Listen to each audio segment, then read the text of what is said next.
live, but I don't know why he's... Ah, yes. Hello everybody! Do you hear us? Is everything setting up good?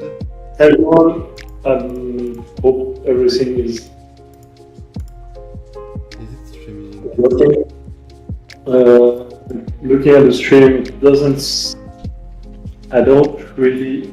Yeah, but on the setup I have just a button and stream.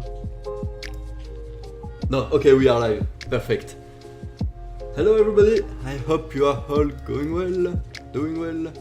And today we're gonna start another stream for Legend of Bezogia. At the beginning, we want to start with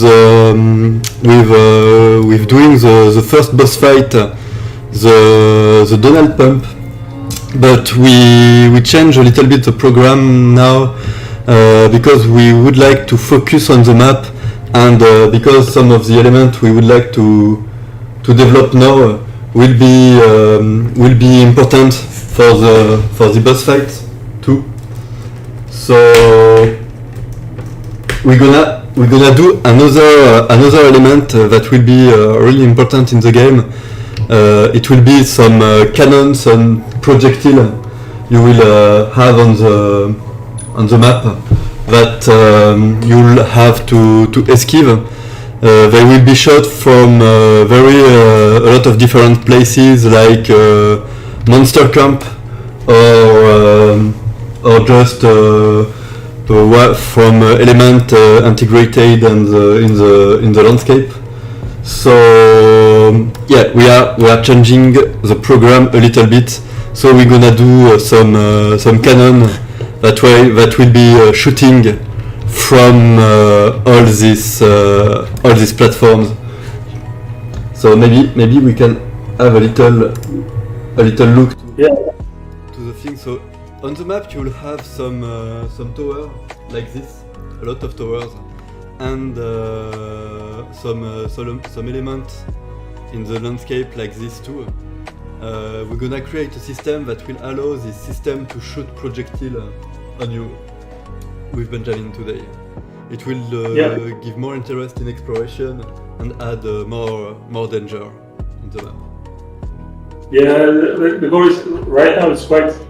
I mean, it's relatively easy to attack an enemy camp, but we kind of want to make it more like really attacking like the base of the enemies, and kind of in the lore of the game. There is also like a big siege of bullish and everything like that. So I think it's kind of fun to have like hot cannons and stuff like that. That's kind of part of the history of the game we want to tell. And I think it would be a lot of fun to play with it. And I think today, if everything go well, we should be able to have some of these set up. So yeah.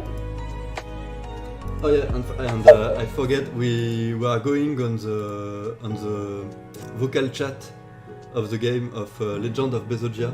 So if you want to directly discuss without not in a textual chat on YouTube but on vocal, you can directly join us on Legend of Bezogia Discord. Do we have the Discord? Yes, you have the link in the Discord in the description of the video. So let's go. How do you think do you have already, Benjamin, an idea on how you want to manage the trajectory of the projectile? Do we make a straight line, or do we affect it a little bit on gravity? So, or maybe I give you some time to start before directly asking you a lot of questions as usual.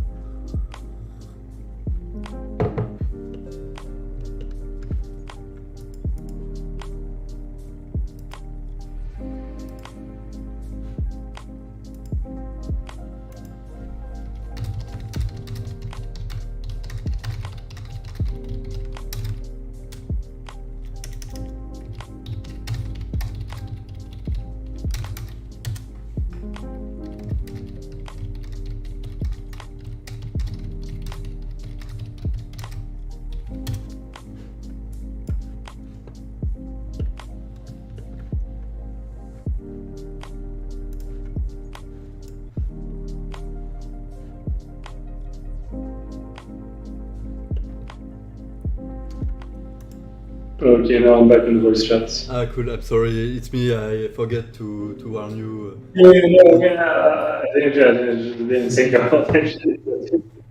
Of course, you had to delay for the get it. So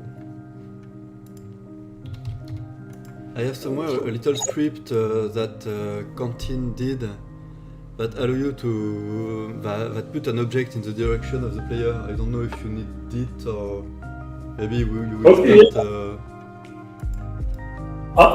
Yeah, it can be a cool inspiration for it. Okay. Could be to you.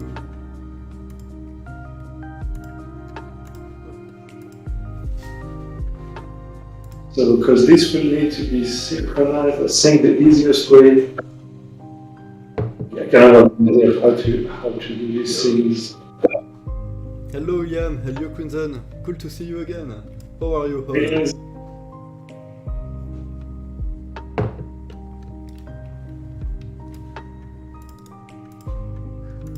Person has to take it off. Not sure in which context, but yeah.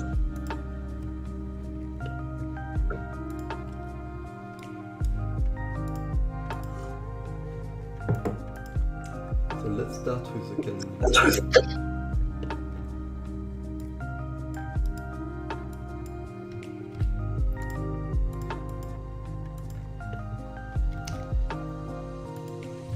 I was thinking maybe for the cannon to take inspiration from the hammer with the skull you did as a weapon.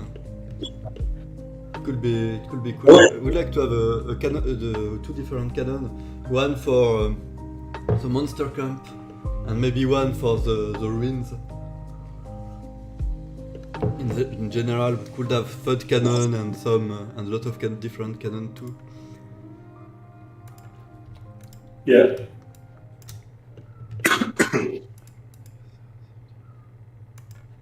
Yeah, that could be cool. I mean, I think it would be great to have like I don't know how good it is. Like, I'm not sure it's a good idea because it might be a bit complex, but like to have some cannons on the boats. Oh yeah. Or something. But it's going to be a cannon who attacks the player. So. Yeah. We can have enemy bots that attack the player. So. Yeah. We could say. Okay. Yeah. Think of some.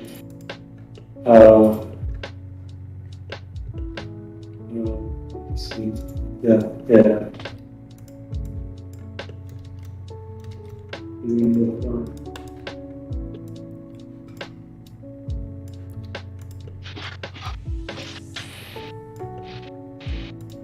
So, because there are kind of two ways to do make something that launch projectiles. Like, there's one way is to, because everything has to be kind of synchronized on the network.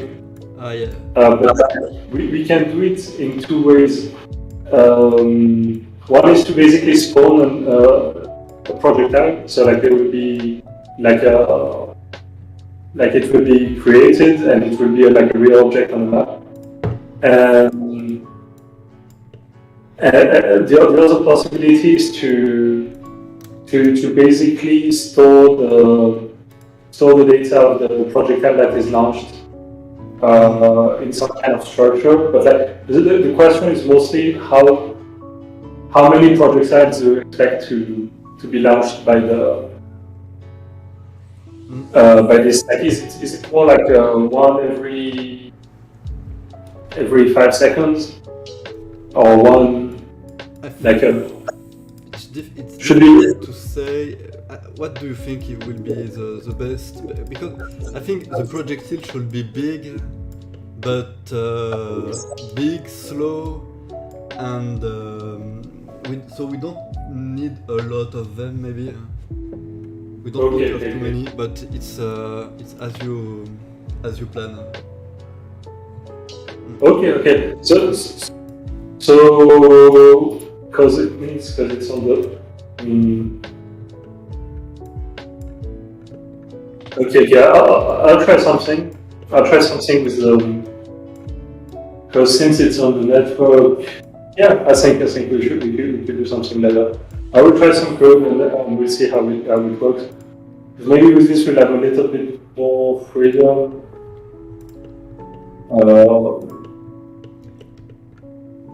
Yeah. But yeah, I think should be cool.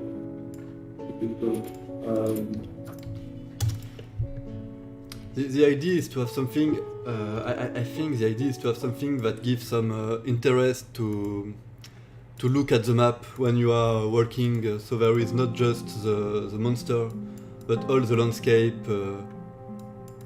can be how to say that, an interactive element and a source of danger.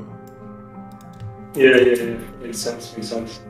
But I think if people take care, it should be the most challenging element of the exploration. I think it's cool if it's here and people have to look at them, but it can be not how to say that, not really the most dangerous thing. Sure. It's more like something you have to kind of avoid or something. Yeah. Like William is actually asking if we could can we get a bike and a half pipe like that in GTA? We do want to have mounts at some point in the game. I mean, something we're for sure considering. I don't know if we will have bikes, but that could actually this kind of stuff could appear in some mini games, and it's kind of something we want to do is to make the game as extensible as possible, in the sense that we could basically open something that uses the same data, but there's kind of almost a different game. And kind of from the start, we kind of designed a project like that, where if we open a new world, basically, right now you're just in the same game but in a new environment, but you could be launching something completely different. So it could be a card game, it could be still based on the same things, but in an arena, like in Bezogia, which is what we are planning to do.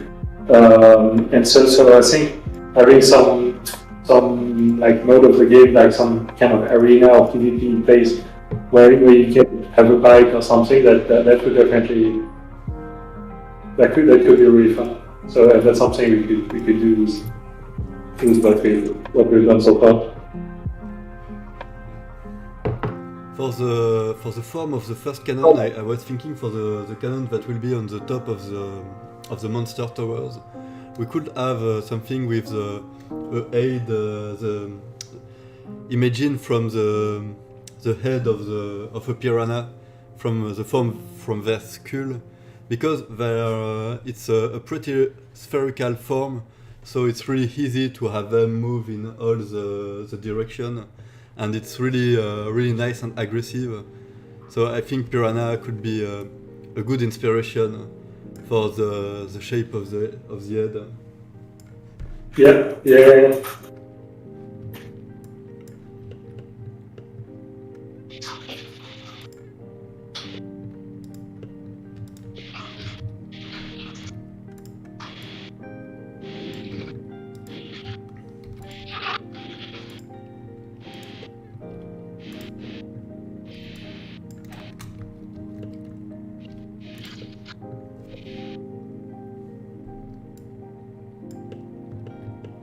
I really don't like the piranha. They are very. I mean, look at this skull. This skull is literally a monster form. I know you have some delay with the stream, but it don't really look like a fish head. No, it looks looks so aggressive. I mean, looks like he really wants to kill you even after it's dead. Yeah.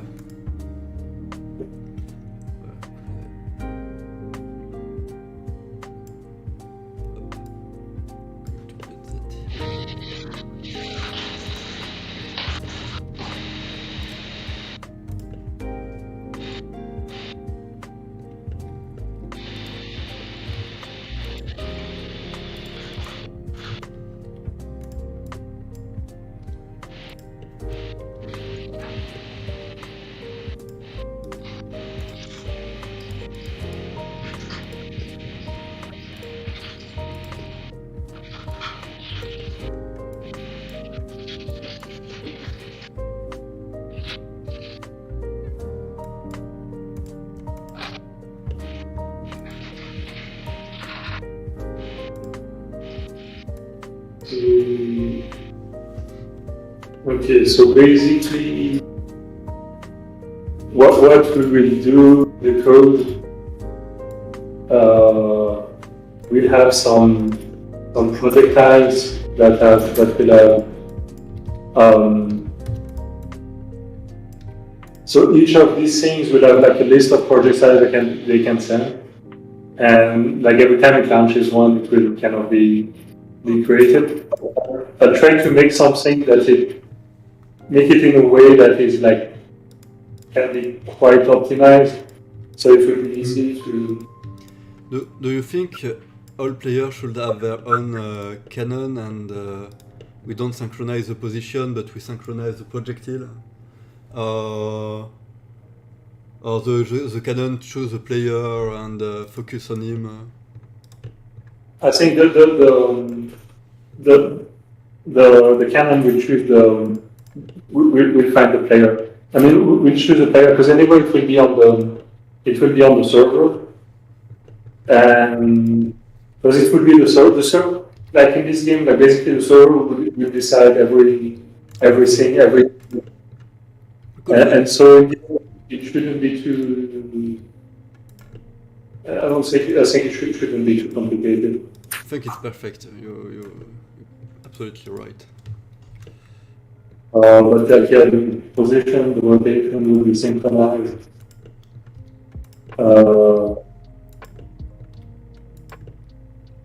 Yeah, I think so. I think it's really just.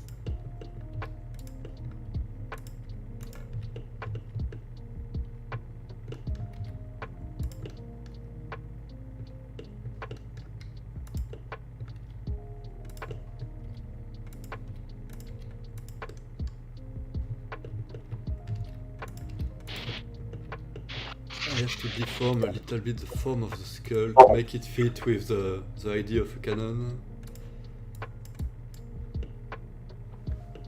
Here we are.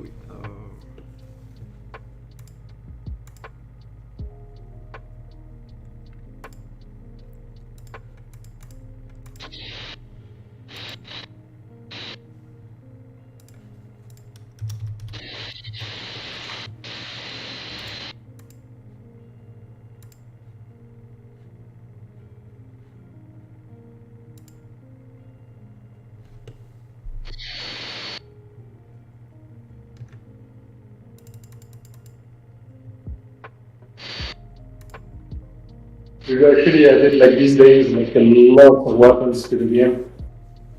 Actually show some of the kind of how this works. So basically, you can here explore kind of all the weapons that are in the game. So we have like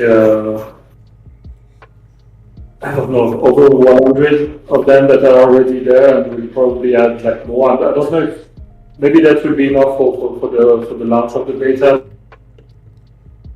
I think it's a really good start.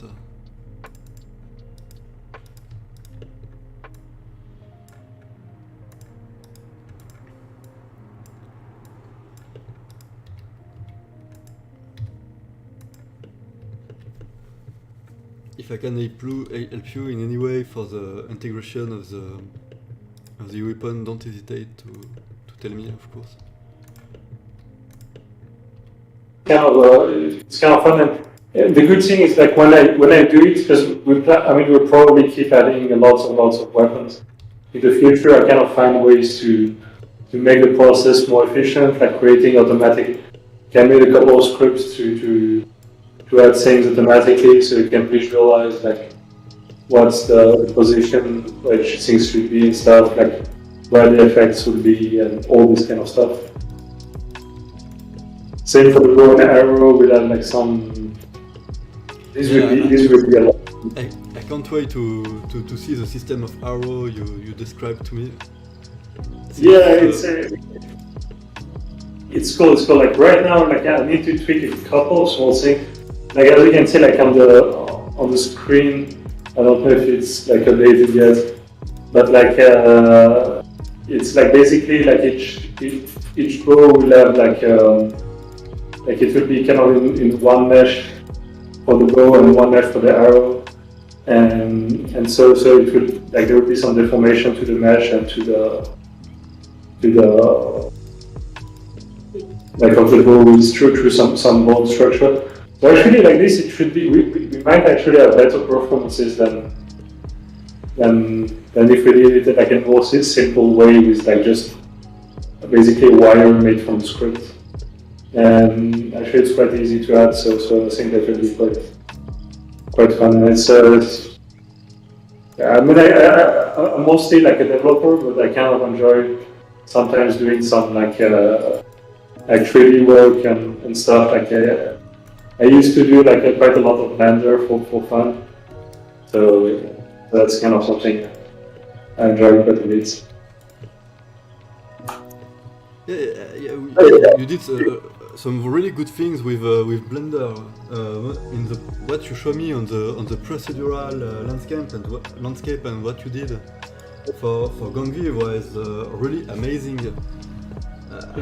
I mean, it's really powerful to have developers that enjoy and are artists themselves. If you if you agree of this termination. I mean, for sure, I think it's quite important. I mean, especially when you make a video game, you kind of want to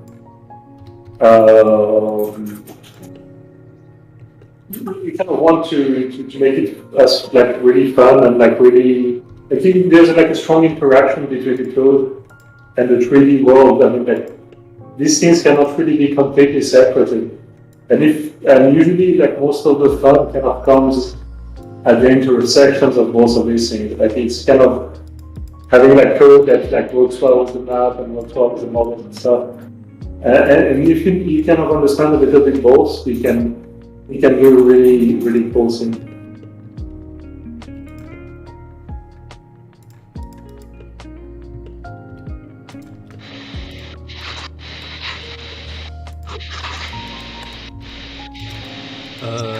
For the speaking about the artistic part of your skill for development, the shader you did for our last session is really amazing. I have so much fun using it around all the part of the map. Yeah, it kind of. I think that stream kind of starts like to sound like maybe like academic talk. Like like a lower giving of some people, and people congratulate each other for what. No, but you it's because we are really happy to have you here, and it's so cool to have you on stream to do content directly. I think. Yeah, I know. I continue, but.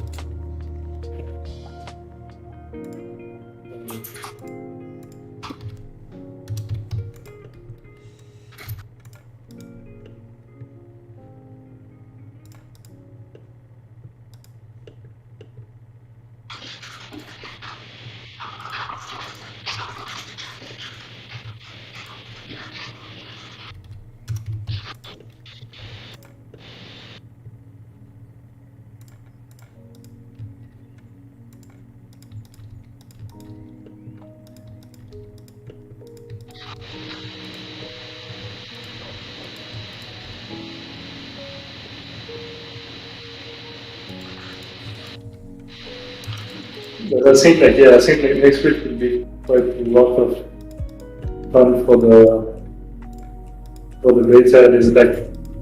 There's still like testing and adding a few more things because we there's so much stuff we kind of want to add to the game. So there's you're always kind of hesitating to be like, okay, do it right now, and there's like always a little risk that it might.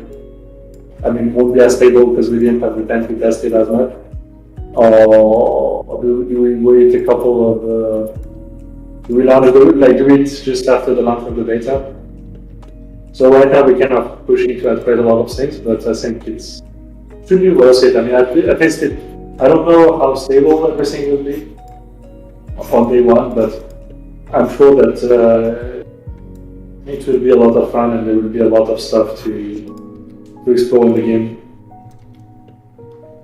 Oh, hello, Sashid.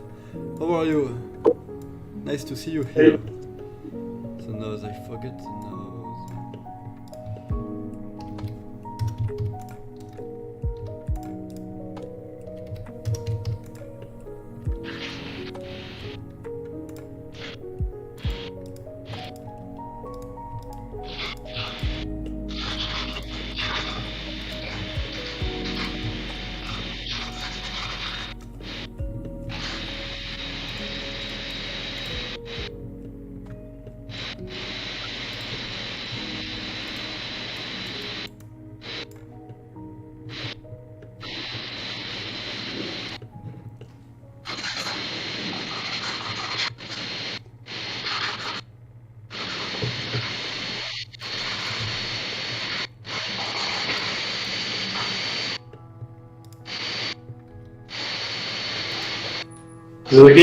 Can you hear my keyboard when I type, or is it just to check if it's not too loud? Sometimes it's... On my side, Yes, I can't hear you. I can hear you, but not your keyboard. Because do you hear my keyboard or my mouse too loud? No, for me, I don't think it's too loud. Just for me, I mean, because I have like some kind of mechanical keyboard. Like everybody in the office has like a mechanical keyboard now, and they're like the most, like the loudest click there are. So I think it tends to be. No, I'm sorry. It's perfect. It's perfect. We Okay, don't hear it. cool. Yeah, just making sure.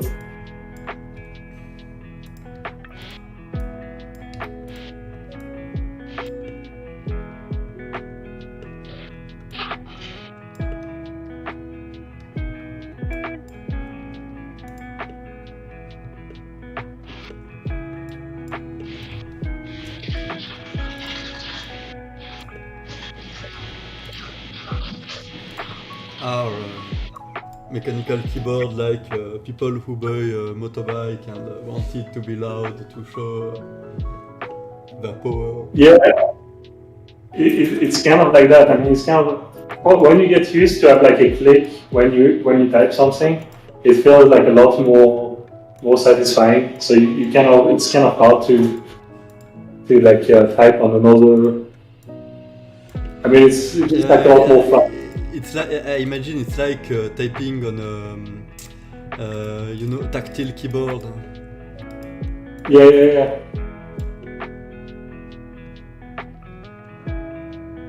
for sure. It's kind of like when you get used to it, you kind of want it. It's kind of like earphones, you know, if you had like bad earphones all your life, it doesn't matter at all. But like if you try good ones for a while, then you cannot really use the bad ones again. So it's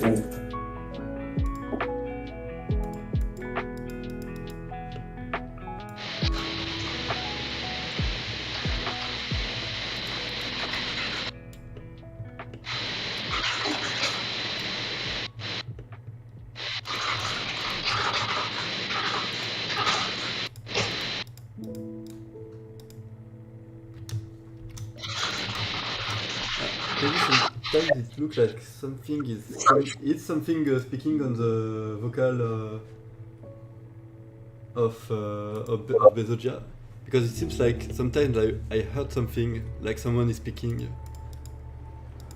I can check if someone there on the voice chat. There are some people in the background. I mean, everybody is still. There's still quite a few people in the office.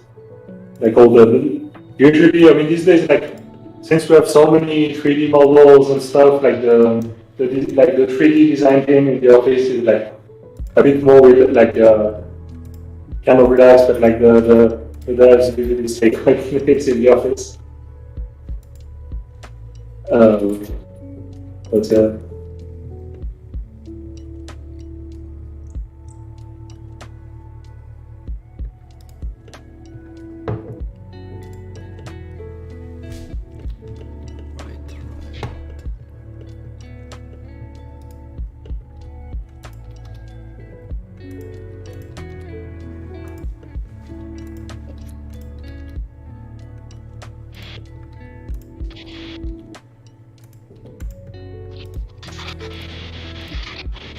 People will see them from very, very far away. So it needs to be cool at this distance.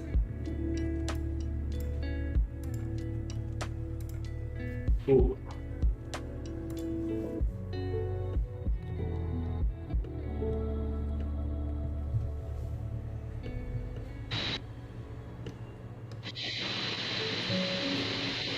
Okay, looks cool. Seems like we can see the structure of the cannon and the skull, even if it's little in the back room. Nice.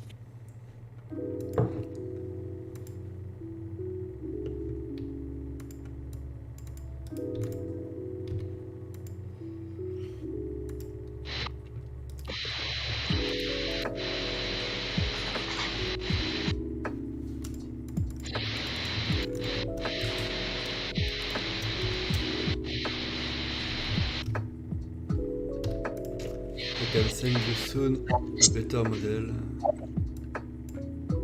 Cool.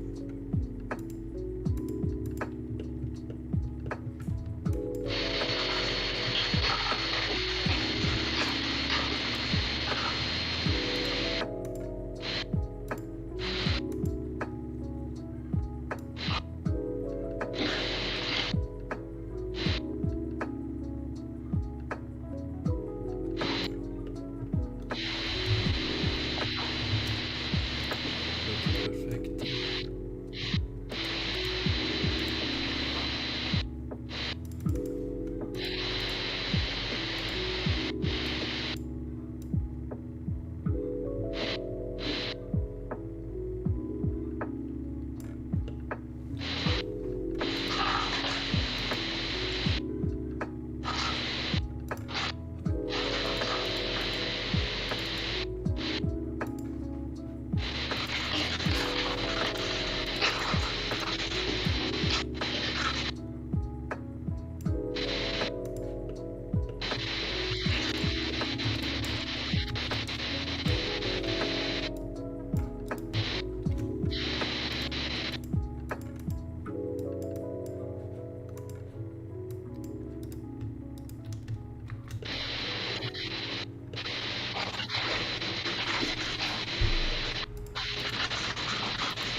Okay, I'm sending this to you. Cool.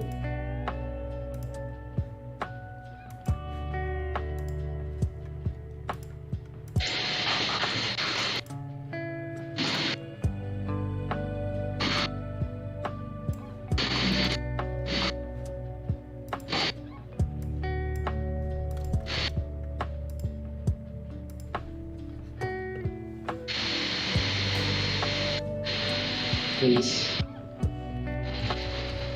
Let's continue.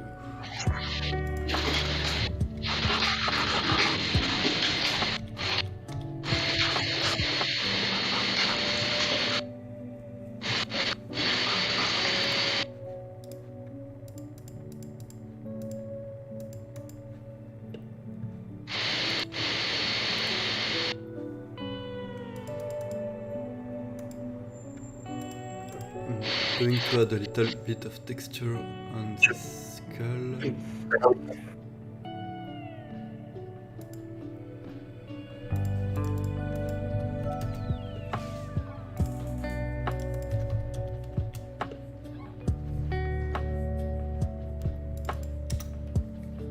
Yeah, for the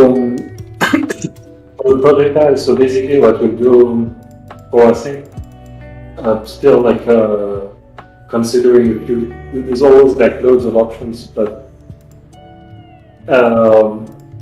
basically it will be like made of, it will be what's called a ring buffer. So every project file launcher will have like a list of data of project files that have been launched and things like that, and players, all this will be synchronized to players. And so here, I mean, we say that buffer size is like 5, so means that the projectile launcher can only be launched, can launch up to 5 projectiles. I mean, we can of course change that as much as we want. And the goal is like it will be synchronized in a super efficient way because we just don't really need to create a full object on the client every time. And that will be synchronized and stuff. It will just be synchronized through the launcher itself. So I think we have something really efficient. And usually, I mean, optimization sounds kind of boring sometimes, but at least it makes us more free to use them like a lot of times in the map. So we don't really have to worry later, like if we want to have like 50 of those on the map. Oh, amazing. Yeah, I mean, in the end, it should be cheaper than an enemy. Ah, cool. So, and we have like basically 400 enemies, up to 400 enemies on the map. I mean, maybe slightly less, we'll see, it depends. So we could, it's totally possible. And anyway, if you're far away from these objects, like you don't, like with the network learning, you don't receive any information from what's far away from you. So basically you don't, there's like for the client there's no cost, and for the there's no real performance issue from this. So I think that will be fairly optimized, so that's cool. Very cool. After, when I finish the model, I will send you a prototype of projectile. Maybe it will be the most useful. Cool. Yeah, for sure.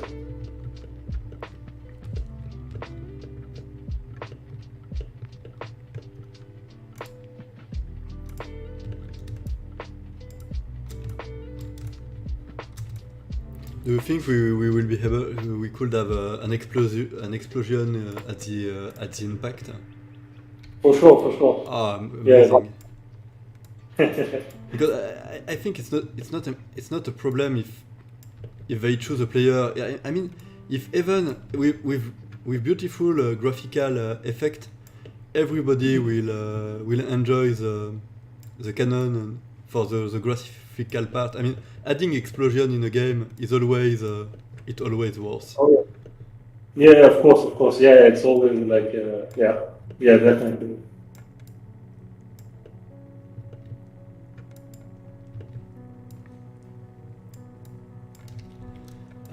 I don't want to target PUBG that just add explosion in his gameplay just to have them for his trailer. I mean, that's not like lots of games do that. I mean, like, yeah, it's kind of it's a bit of a trick, but it's quite efficient. Yeah. Of course.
Well, I think there will be a typhoon here.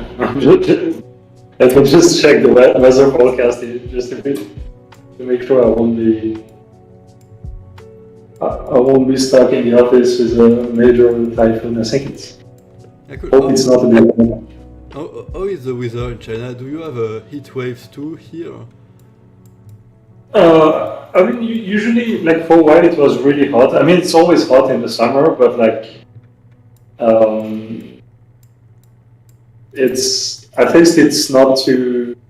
I mean, it's kind of constant. It's not as doesn't change as much, I think, as in Switzerland, like as in France or Switzerland. So it's kind of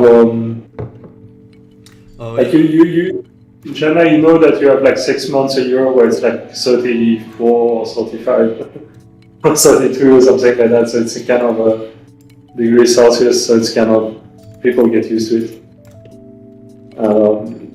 But so I think.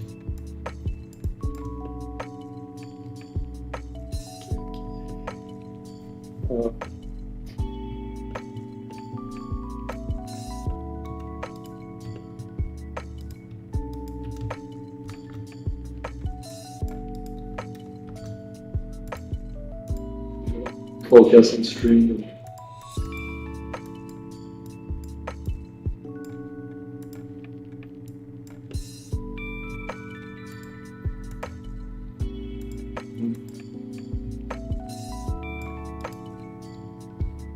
I'm going to cut the object in half to try to have a really optimized UV network for the object. Yeah.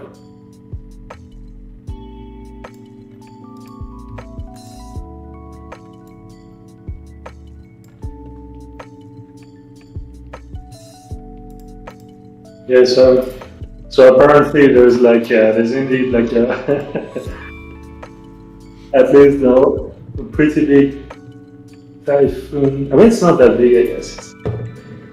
It's like even a tropical storm or something.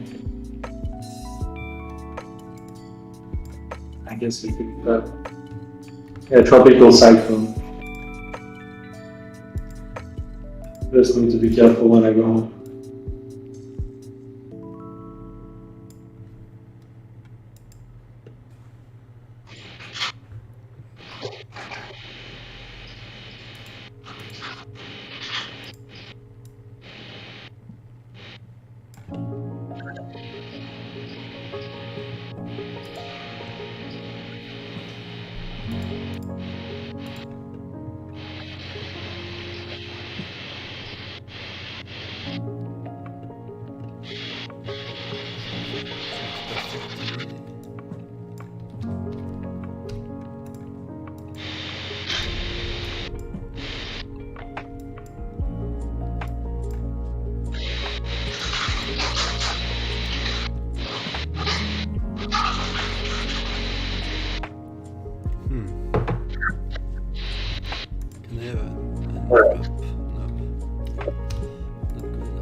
So the idea is to, here we have the low poly object and here we have it with a really smooth geometry. So the idea is to print this geometry and stock the information in a texture that is called a normal map. So we can have a low poly, a model with not many triangles that is really efficient in terms of performances, but with the quality of the high poly version. Cool.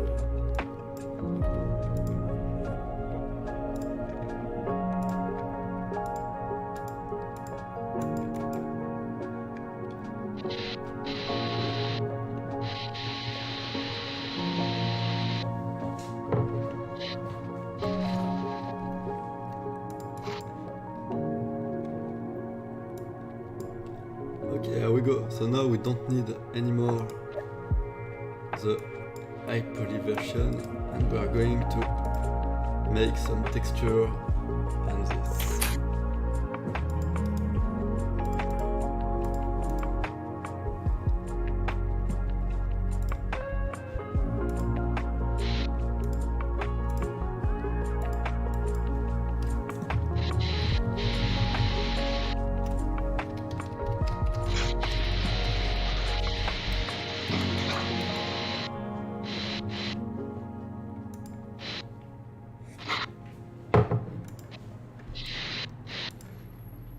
I finished my third coffee in a row.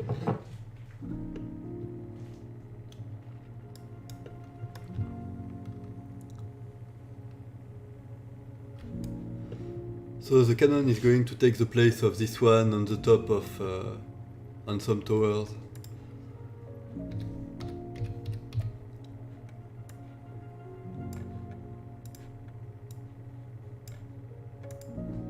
We can already clean this one.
Yes, it's here.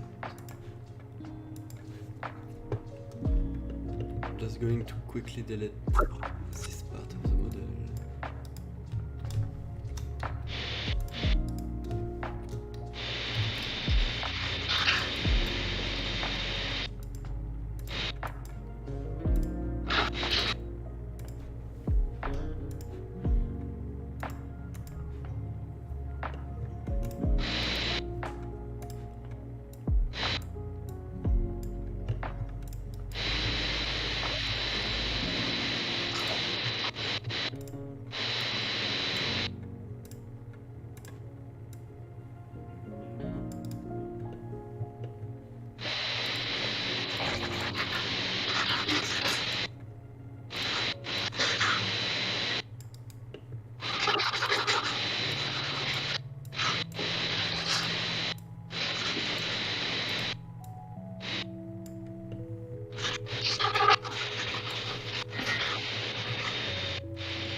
Even put it here could be fun.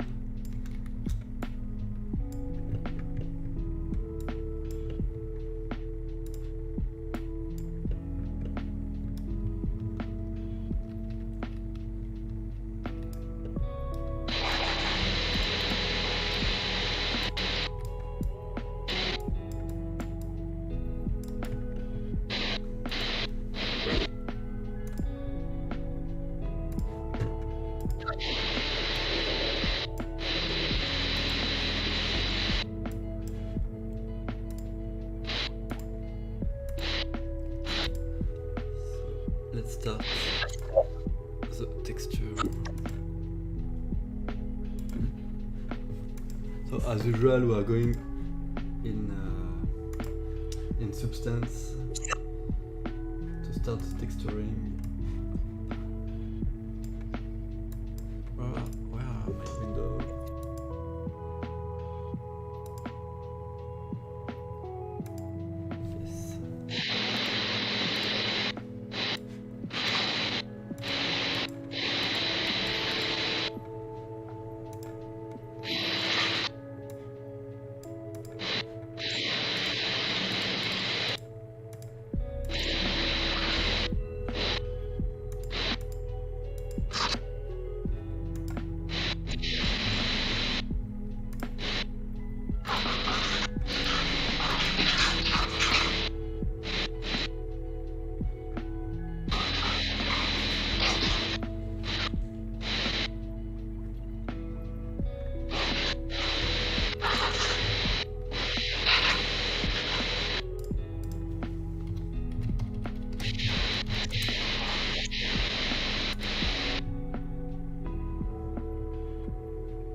If you need some element in first, don't hesitate. Sure. I'm going to.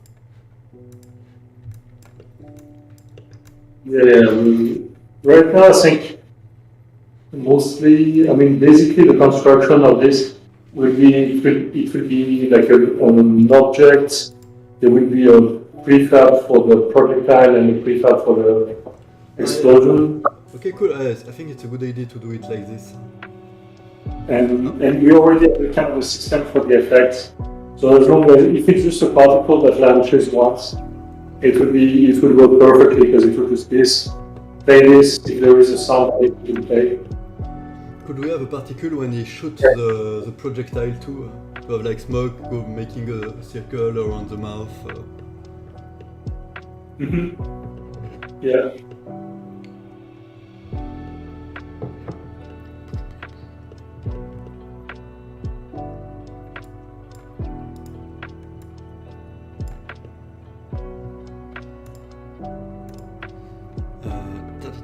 Yeah, I need to change some little things. Seems like we had a little disconnection with the stream, but now everything should be okay. Okay, cool. If you have seen anything, don't hesitate to tell me. On my hand, it looks like I'm like watching at the YouTube, so it seems so far it seems fine. But maybe blocked up for that.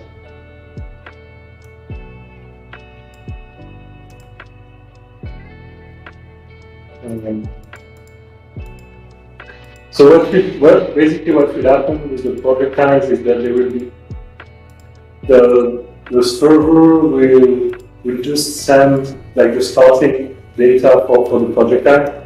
So we don't need to update we don't need to send any info every frame. So everybody will just complete it. Cool. I think that should work pretty well. I don't know if we can get all the time information. Yeah, it should work pretty well. We're gonna have a lot of this cannon on the top of the mountain here. Probably 4.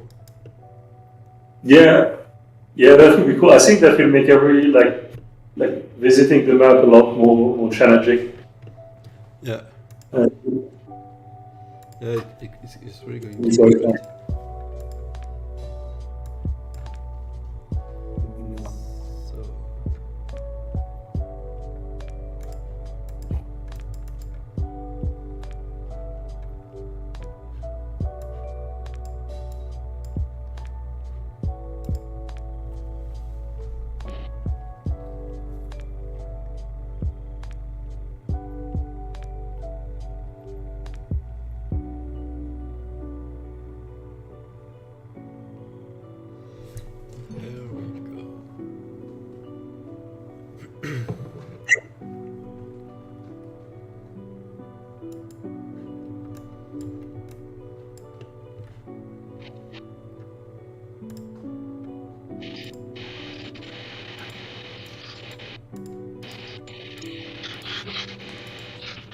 Cool to add dirt at the beginning because it shows very quickly if the geometry is functioning quite correctly, and it seems that it is. Cool.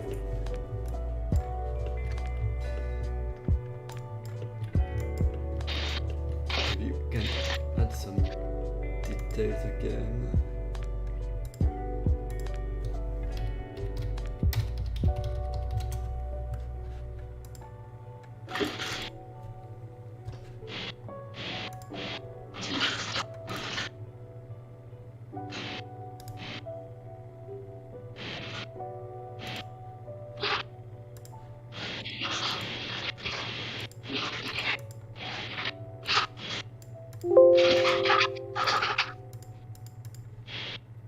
Let's have a texture for the skull.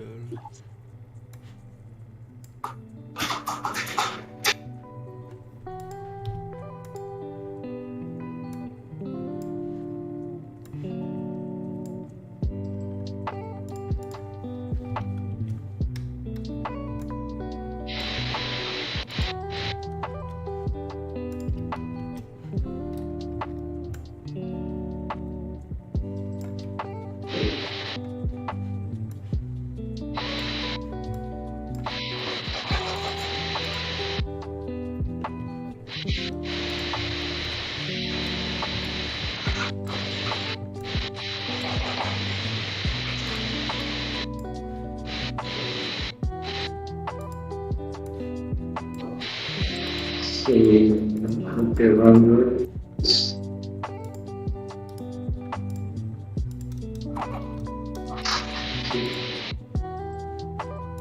Which prototype? We're gonna have to figure out the ballistics of one. Yeah, I think it would be just normal, but not normal ballistics should be. But I just need to wake up the time, correct weight of the time when it was launched. Okay.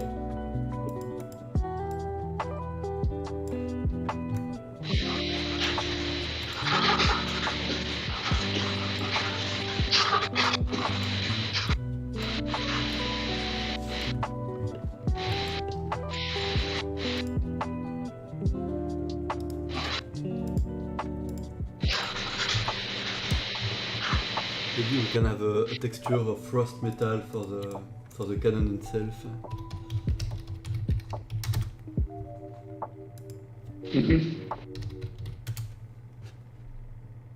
Or it could look really cool right there.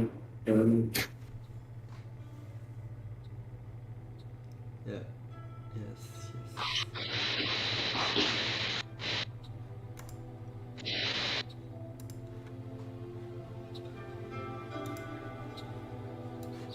Like.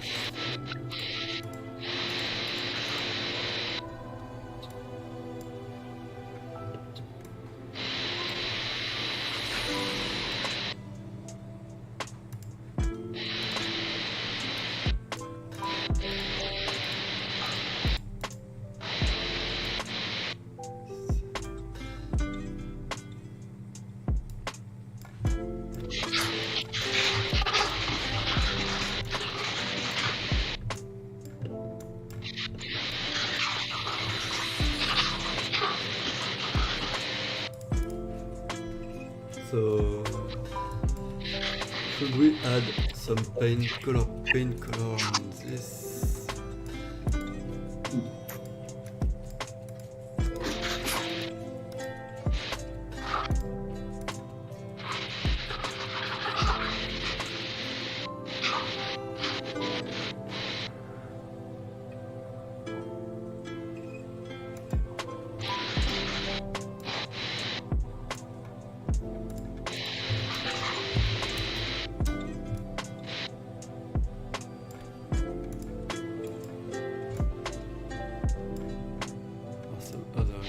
Oh, thanks, Jim. How are you? Nice to meet you. Nice to see you.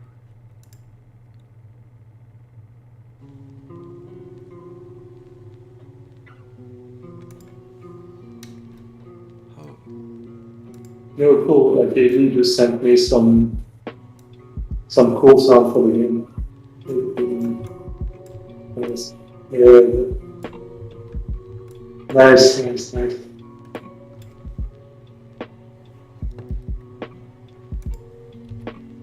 Yeah, usually like the sound, I mean the music and stuff, it's kind of a thing like that we consistently have like really good feedback from the people who tested the game. Like Eddie is doing a great job like for making music images. If you haven't seen it, like you should definitely check his video he made of like how he made like the music for the game. It was really great. Like James Craig is saying that was fun. I never had a shout out live. So yeah, you can have as many shout outs like you want to. It's always cool to have like people watching and getting like liking what they do or like having feedback. So don't hesitate if you have anything you kind of want to see in the game or anything you're interested in. Don't hesitate at all.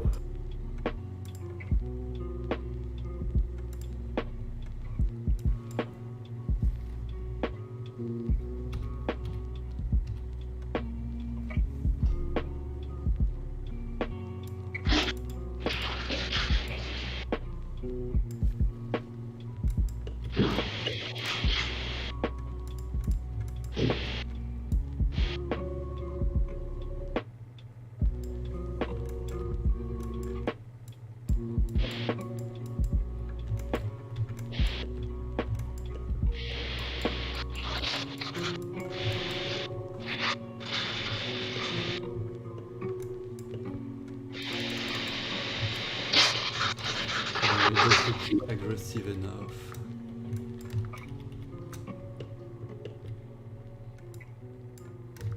Don't like the shape of this. Brush, anyway. No, we are half here to build and half here to discuss with the community and the people who want to enjoy the project. If you have some idea, don't hesitate to share them with us now. Yeah. That's the reason why. Like to have like feedback and stuff. It's always really cool to see. Especially since lately we haven't like updated the game so much in the alpha, because like we're focusing on like really adding a lot of things for beta, and so we couldn't really keep the game stable every single week. So having some feedback as we develop it is always really cool, and yeah, that's always really cool to do.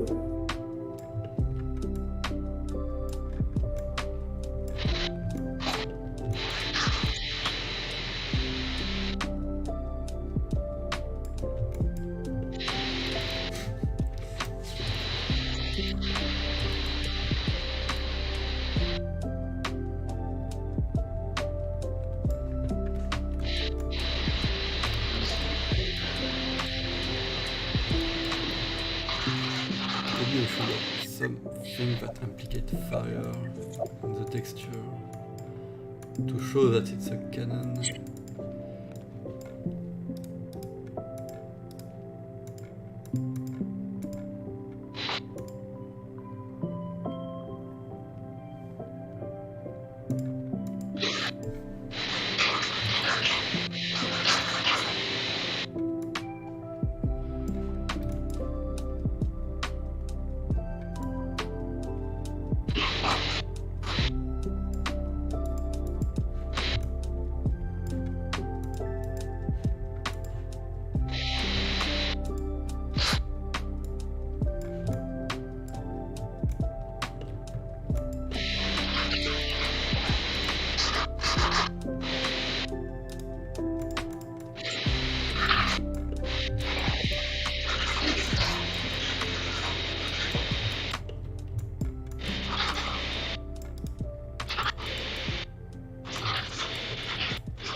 You mean here? Yeah.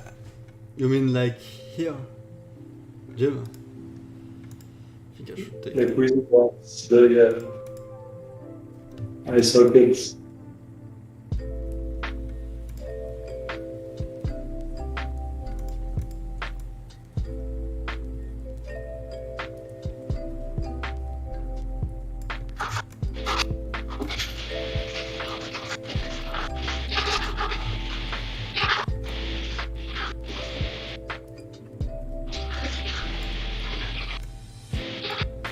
I don't know, it seems to change too much. I think maybe we should include something more like if it was pimped.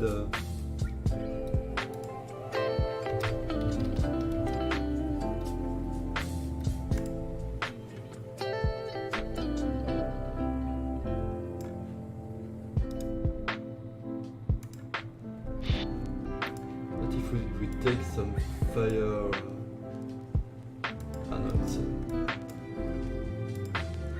I hate the webbed format. You know, this format of pictures that you can't use because it can be open only on the web. Oh yeah. I don't know why it exists.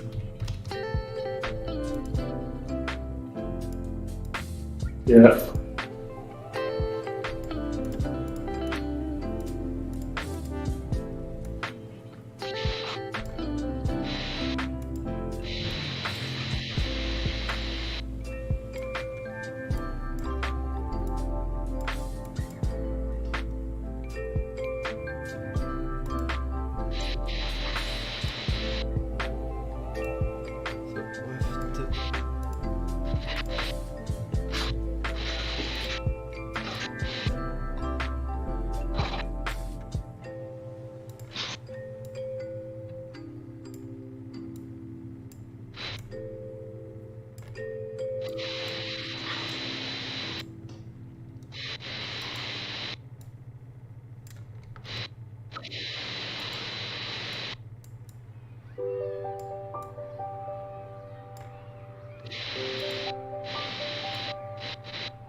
Actually, I think it's it's quite interesting. Like I'm checking like doing the projectiles launcher, like the way we do right now.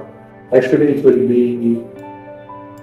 might be more like because right now basically what we did with the bow and arrow and for the fireballs and stuff, it just like it's controlled completely by the server, and the server kind of controls it. Like it has like lots of advantages, but there's always something a bit weird.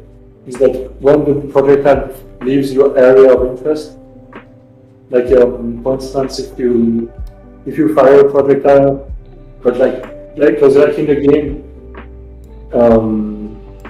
you can only see what's next to you, so you don't receive any information from what's far away. I think it could be cool. After that, maybe I can show you really quickly how it will be. Maybe we should see the distance we are speaking about. Sure. It's correct because the kind of tower where I thought we could use this kind of cannon, for example, would be things like this. Mm-hmm. So it's go really quickly to a 500 kilometer circle. If you see what I mean, it's going to.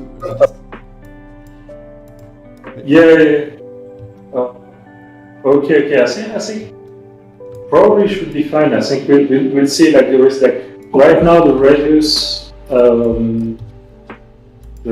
think it is. Let me just check in the game manager. Show me the game manager.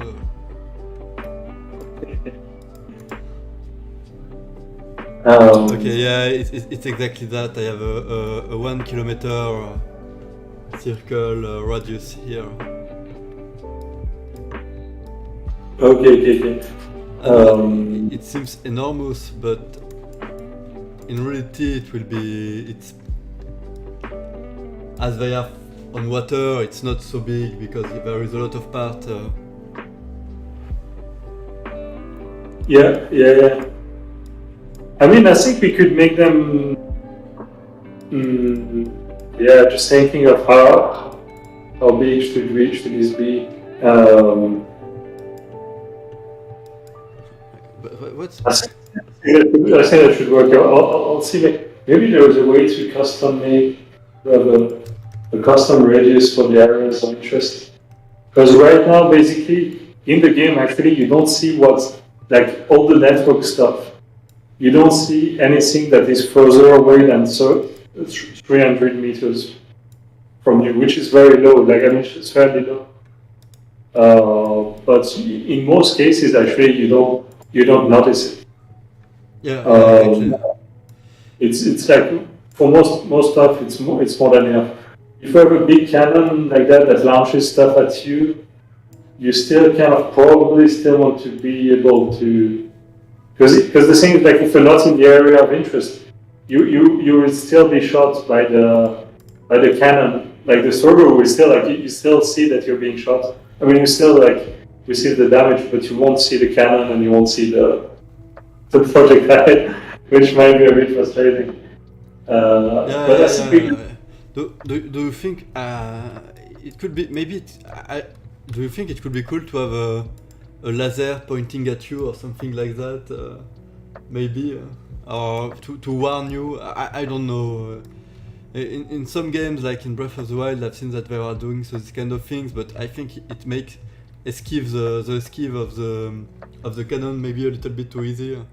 When I see the radius of 1 kilometer around the tower, I thought to myself, but what is the real size of the map? Because it looked so small, and I just drew a square on it, and we are like 6,000 on 8,000. Yeah, no, I mean I measured like the land, like the land area. It's like 34 square kilometers. Yeah, So it's gigantic. it's going to, because when we did this rework, we thought to a 4,000 on 4,000 at the start, and really promised to ourselves that we will not go bigger for the main area. But I'm afraid that it gets bigger and bigger during the time. But so 1 kilometer would be amazing, probably. Sure. I'll check if. You have fire in your eyes.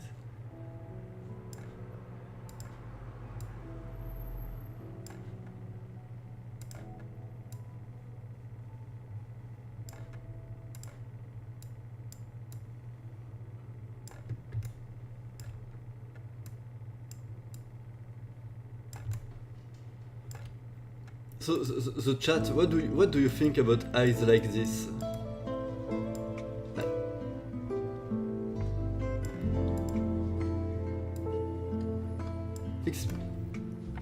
It start to be pretty cool.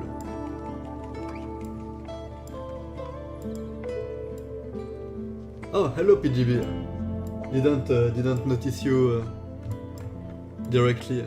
How are you since our last stream?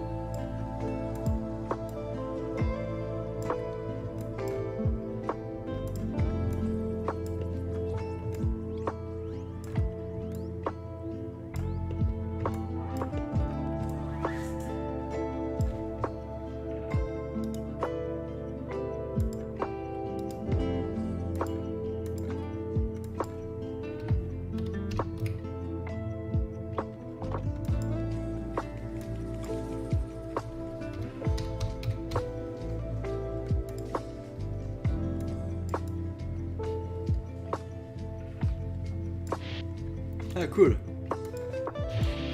I think it's the kind of thing we can imagine Mad Max villain will do on their, if they had screaming skulls like that.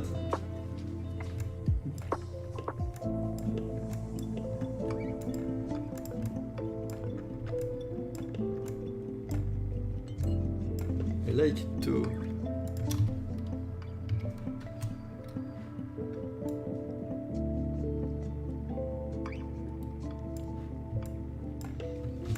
We are working on Canon in the landscape that will be used for to improve the level design and the dangerosity of the world.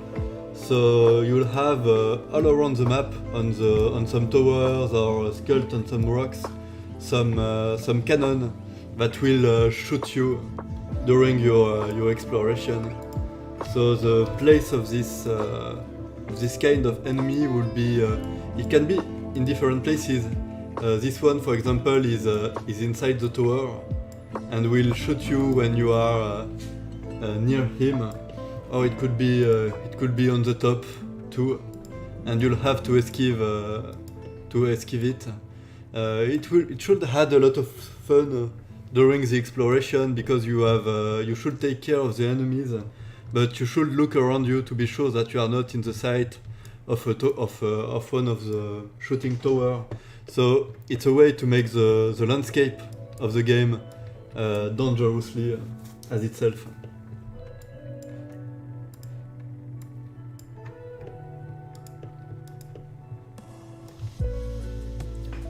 So you'll have to take care during your exploration about what is around you.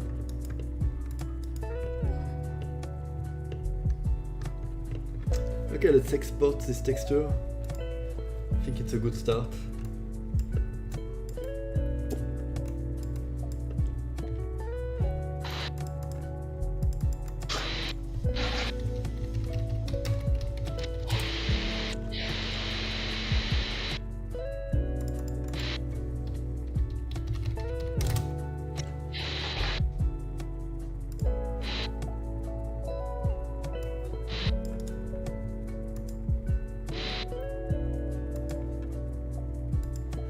Maybe we can put an explosive stickers on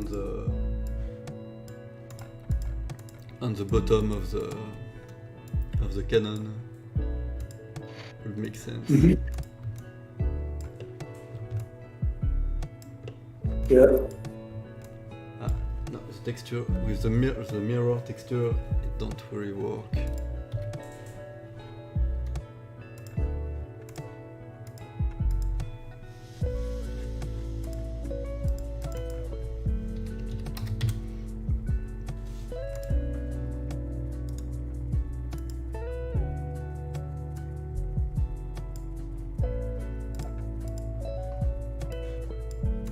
Let's go for this one.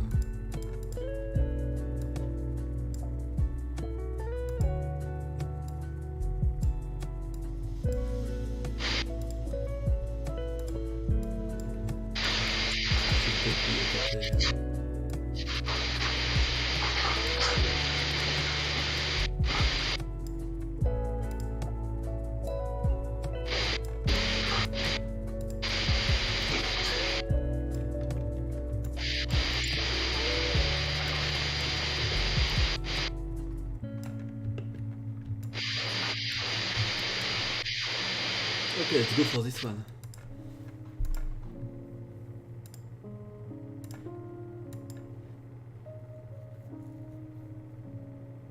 Oh, that's a cool one, like projecting the asphalt. Would you should have heat seeking ammo or can you dodge it shooting it? I think you will be able to dodge the projectiles. I think it should be you should be able to do that. I think in the future we could add something that it makes it fall a little bit. That could be fun in some cases, for sure. But like, I think for the basic one, probably if you just attack an area, I think it will make also the combat more interesting.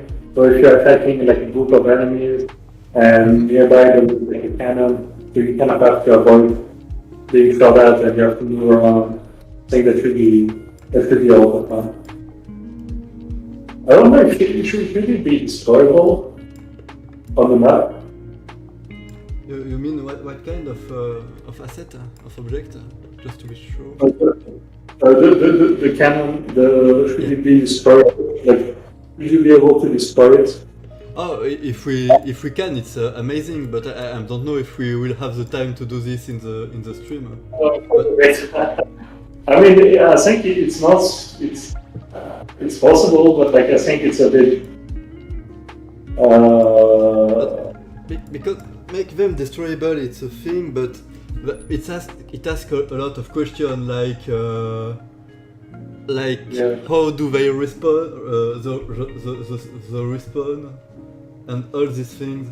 But you know what? Maybe something that we can do is one time is do a destroy respawn script in general of objects that maybe because they will be in the challenge with them will be to go close enough to make them one damage. Maybe we can imagine a class of object that don't have life. Just if they take one damage, they disappear, and after a timer, they come back. And so we can use them for many things like doors, a bridge, or any kind of enemy or object that we'll add in the future. That's a very cool idea. Yeah. No, I think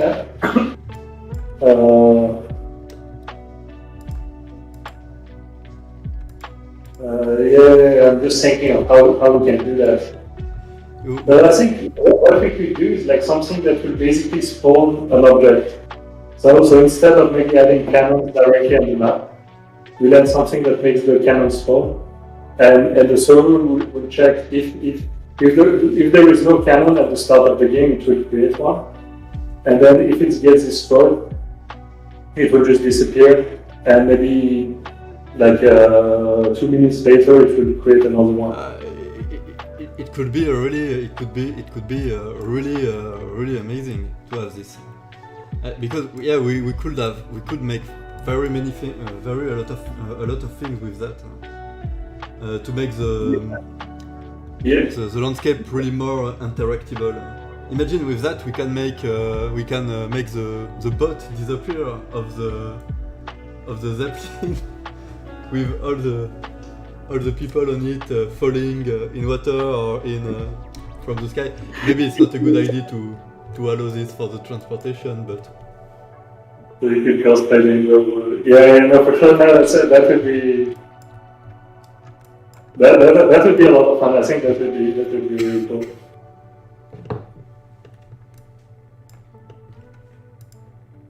Yeah, I mean it's such an easy script and it's worth it. So maybe what we could do like.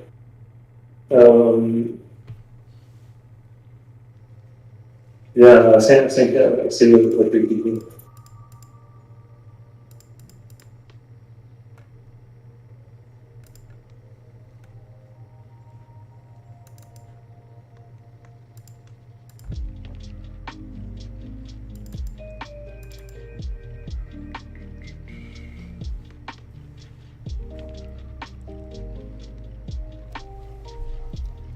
I'm looking to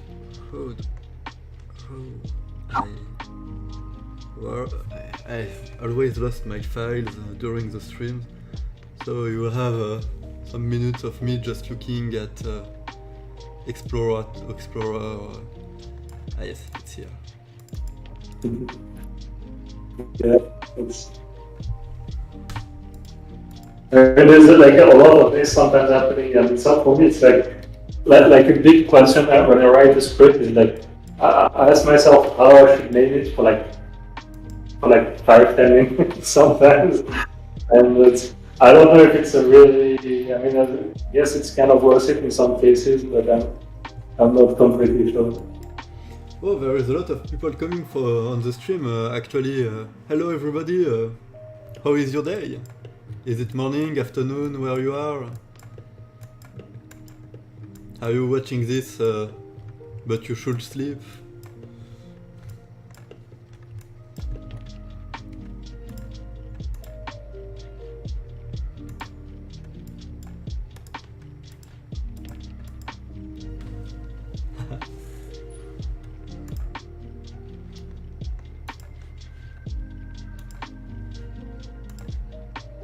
So, let's look at it in the game. Oh, hi Nick.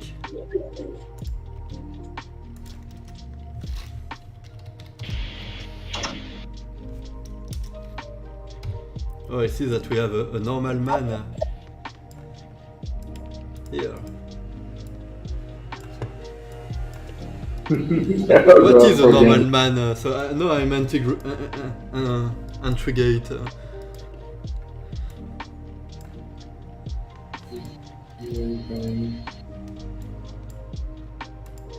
I forget. Yeah, I think so.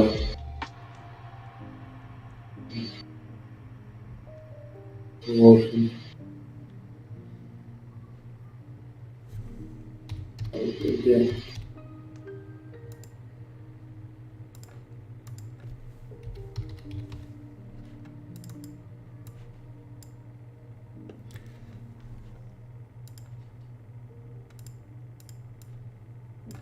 Where is my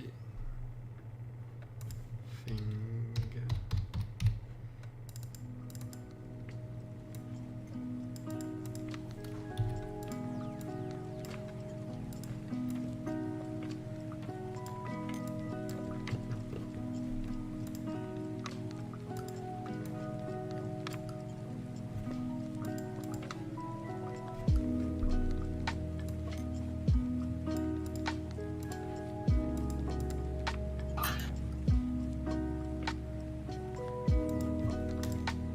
So what should we call it? Like a frequent spawner or like spawn objects or something like that for the stuff that will create the base every.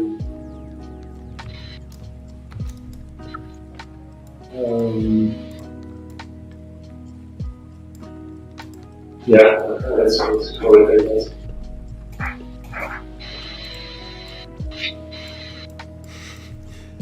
I don't thought while doing this that it will be so scary. I mean the model and the texture on it.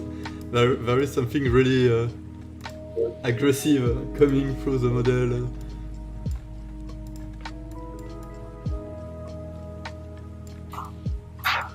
It's really scary. It scared me.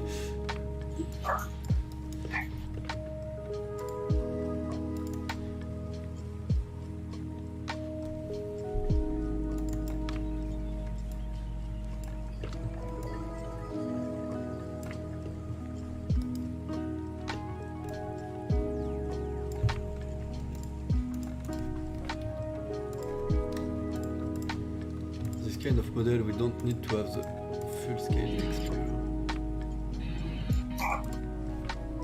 As it's far.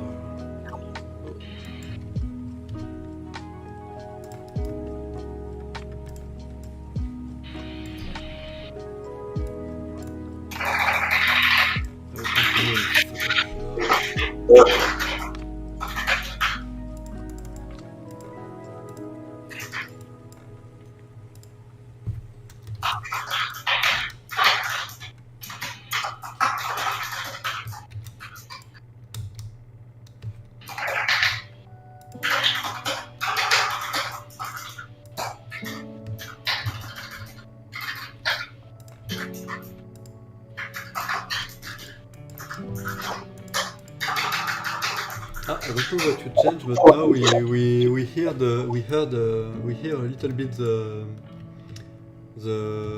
mechanical.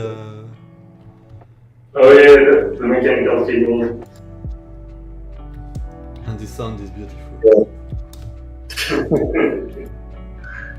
Yeah.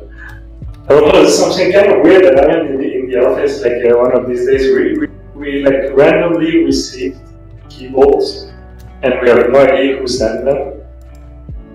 And so we have like 3, and it's not even like normal keyboards, it's like it's like custom made keyboards where you could like, you can change the keys, and there is not the keys with them, so it's like just a keyboard without the key, but like it's like super expensive ones, I mean quite expensive ones, and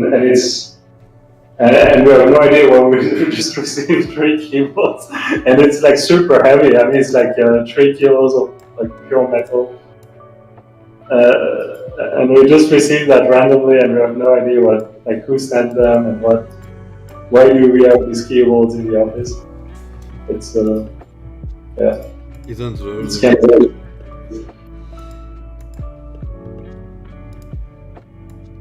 Yeah, so actually, in preparation of the fight, we are not doing directly the fight, we are doing some canon that will be on the map. And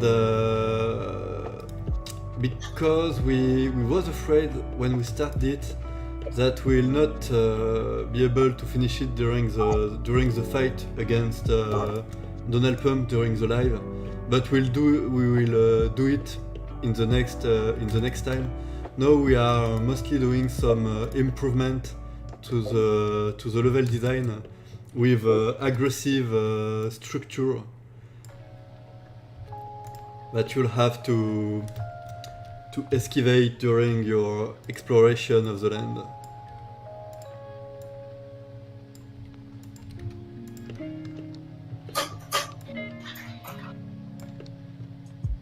Yeah.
Okay, I think it's cool.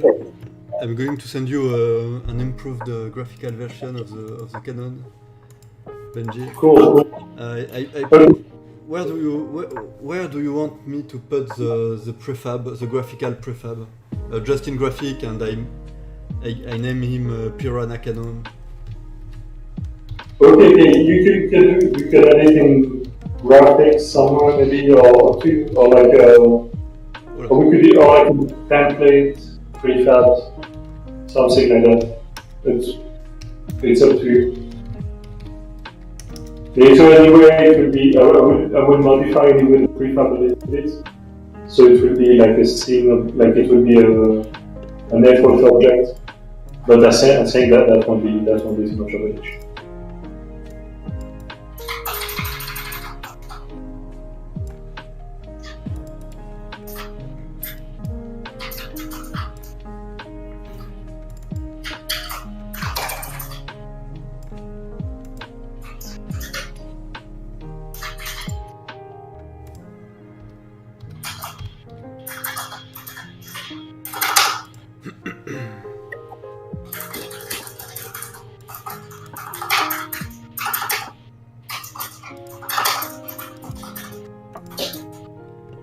Don't know why it don't select all the dependencies. Maybe I should save the map before.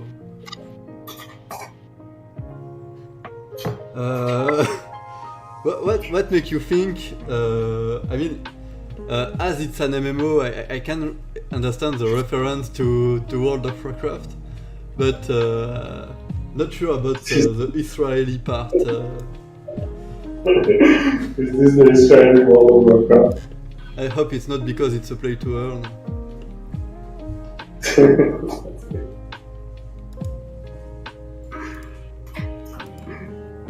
Not sure that.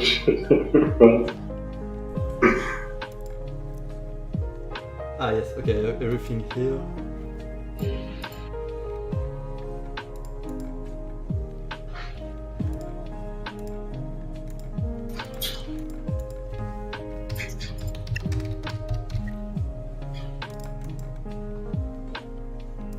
Thank you.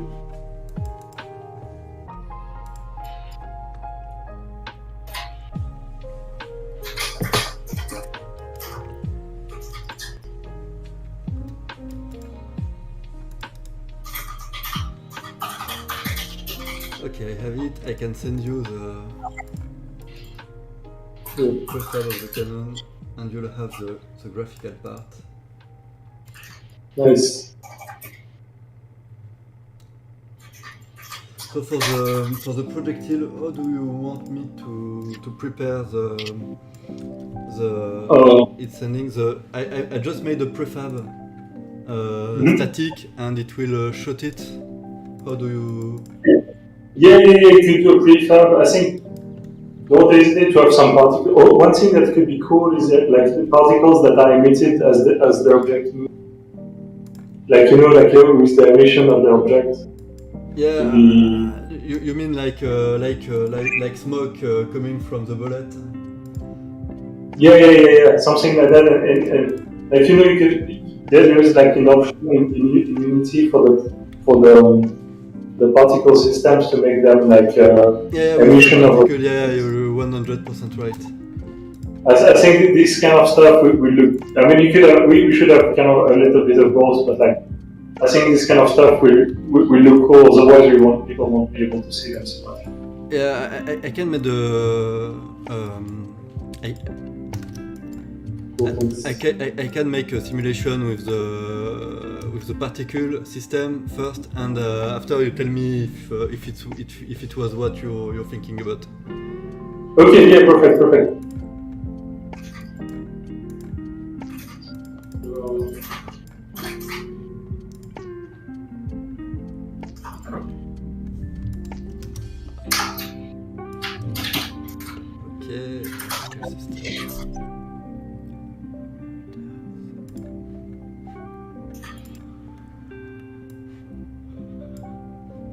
So you think you are thinking of something like that a little bit?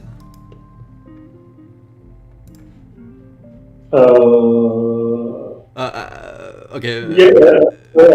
cannot see directly because like it's there's like maybe it's a delay of a few minutes, but I guess I'm sure it's I'm sure it's good.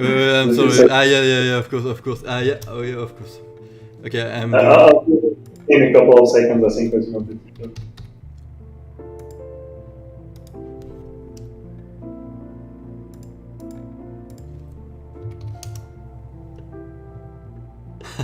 Oh yeah, maybe it's going to be cool.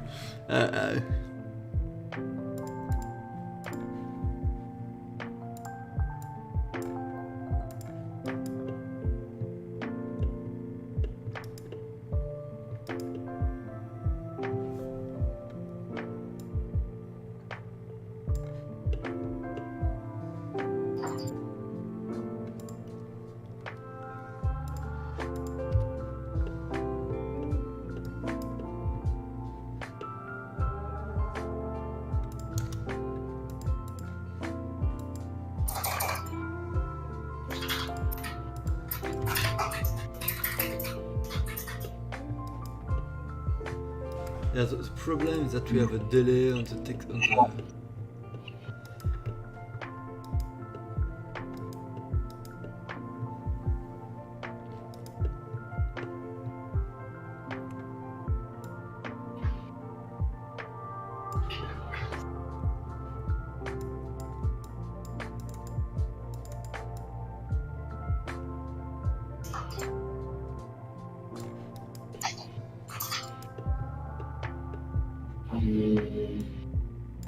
So basically, the way it will work for these objects is that if they get destroyed, it will wait for some interval, so maybe 10 seconds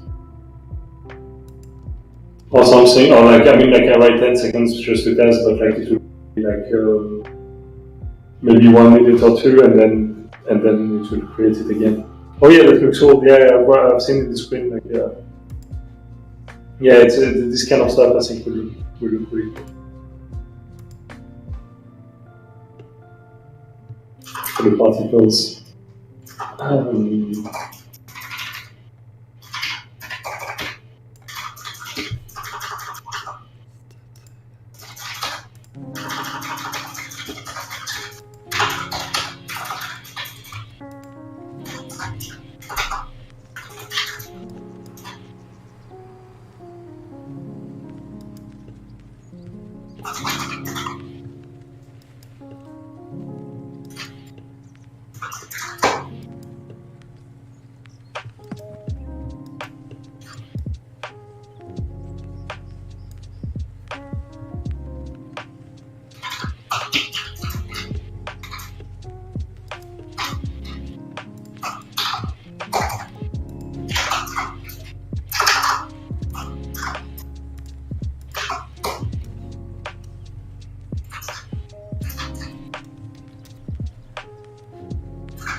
Bless you.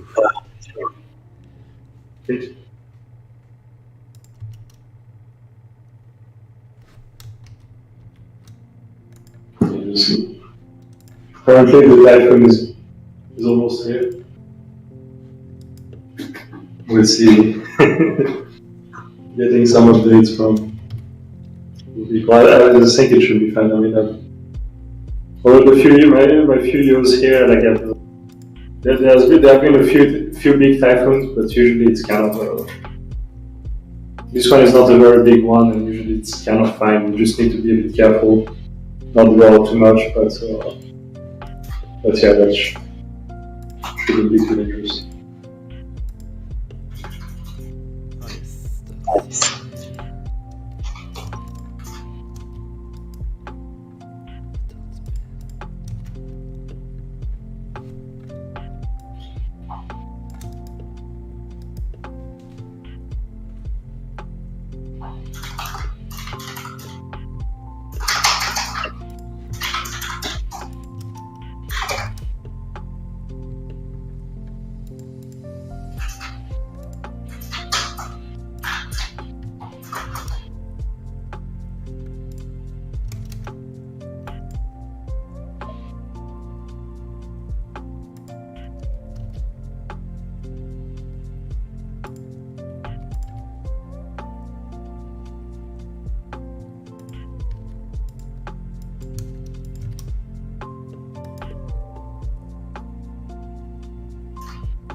Okay, so I think the script. I think the script to create the objects every few. I mean, if they are destroyed every few seconds, should work. And I will try to make one like.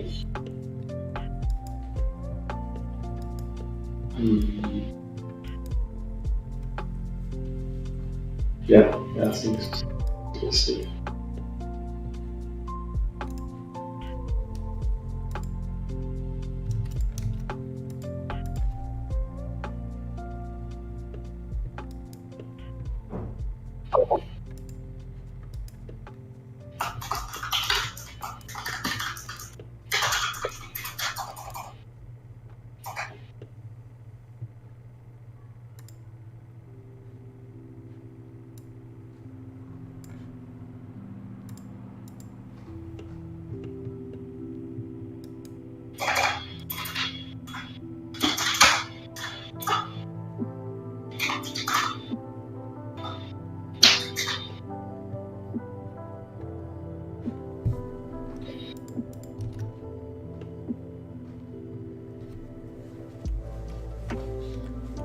And now we just need a good explosion.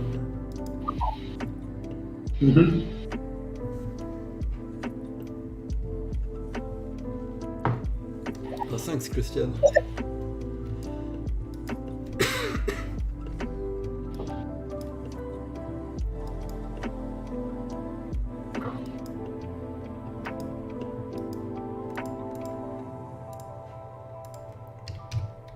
Do we already have some cool explosion in the file of the game? I see something. Ah yeah, there is the one I already used for the third king.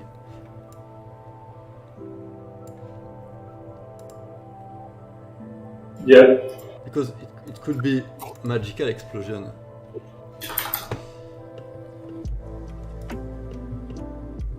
Yeah. I think it could be like some. Yeah, like in the lore there is like the cloud cannon and stuff. That could be quite cool to have. Yeah, some magical explosion and things. Yes.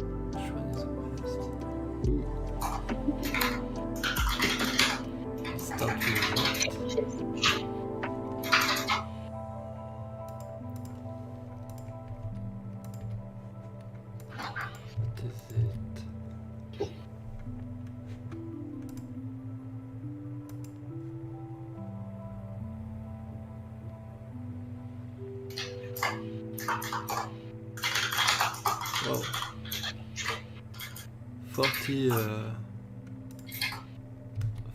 40 texture in the shit. It's a lot.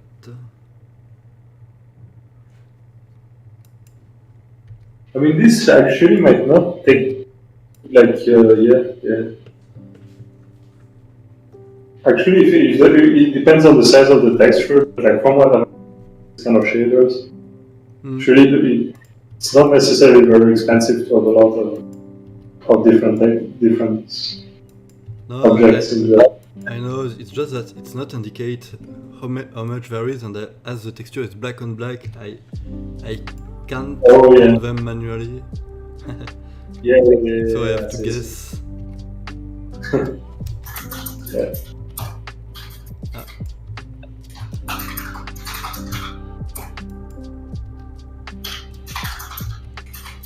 It's very strange that it's not say. Seems like I'm very far away from the true.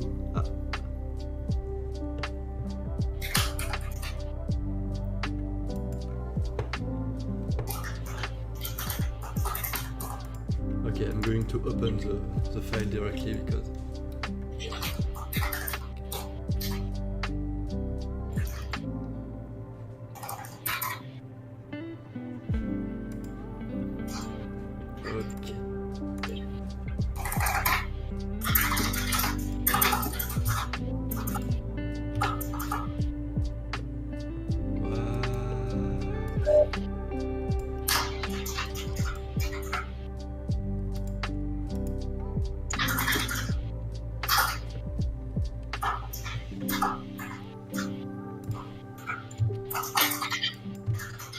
Okay, here we are.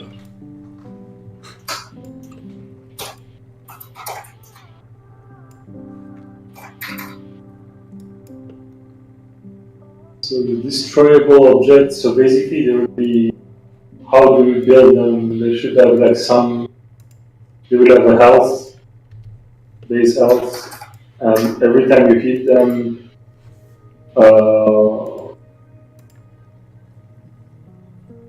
yeah, okay, yeah, they should receive damage. Okay, yeah. Let's see how to do that.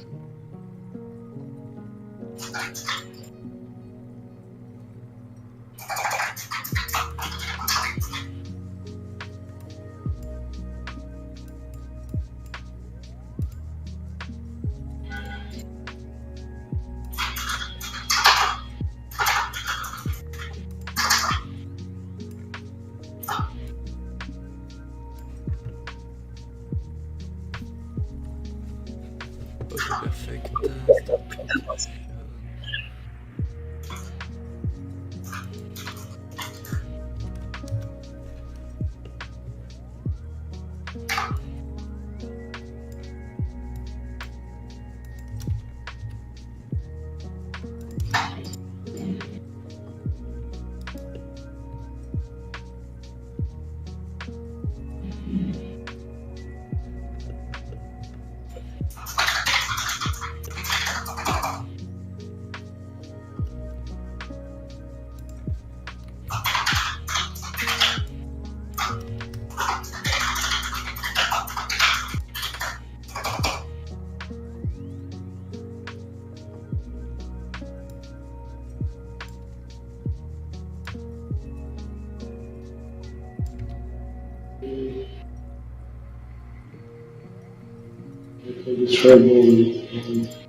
Cool.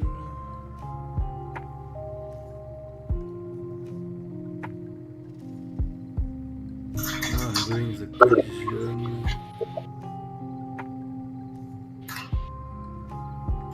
Oh, maybe we're gonna need something more if we want to have the collision with water for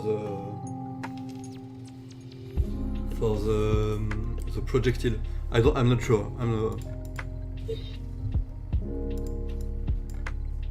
Oh, you mean if they enter the water? Or do we collide with water or not? Maybe we are not in the obligation to have that. Actually, yeah, I mean, actually that would make sense if they... Because if it doesn't, if we make it not collide with the water, basically when the projectile arrives in the water, it will just stop. It will just like... I mean, it will keep going, but it will just be in the water and it won't do any damage, or we could make it explode in the water.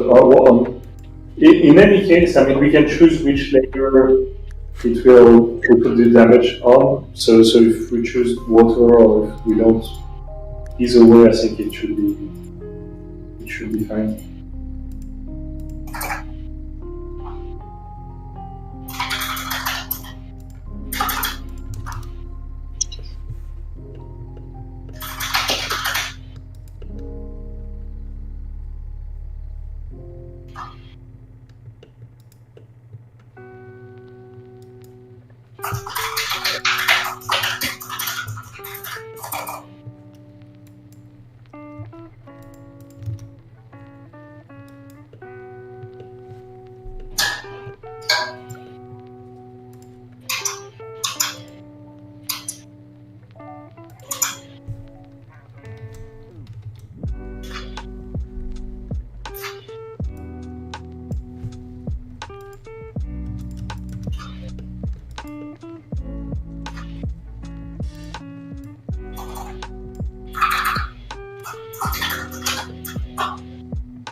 yeah, of course. Ah.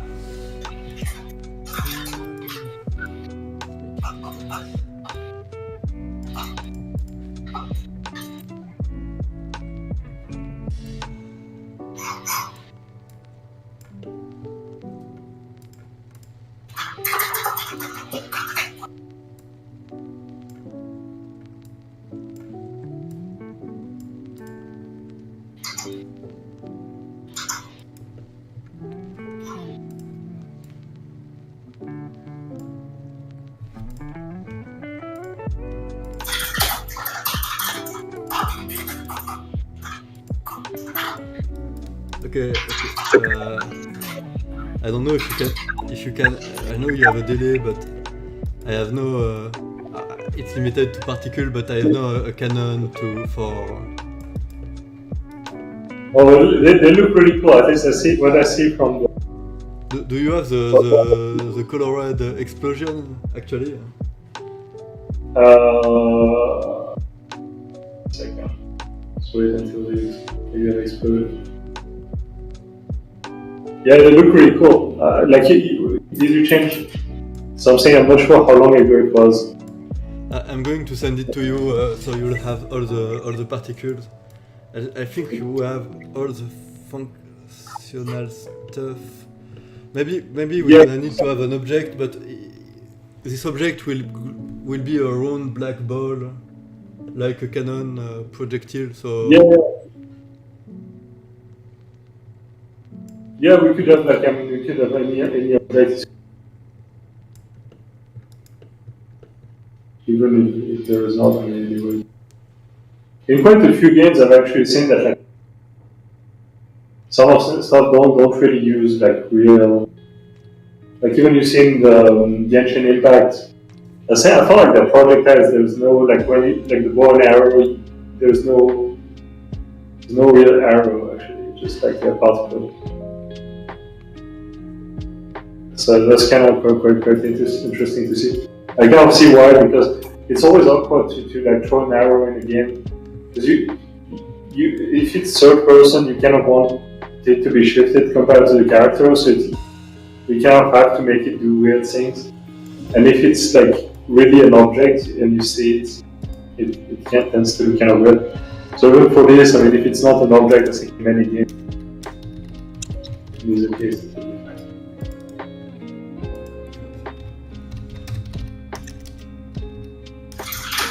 It's going to be funny to see another player being attacked by the cannon, and you will be just happy that it's not you.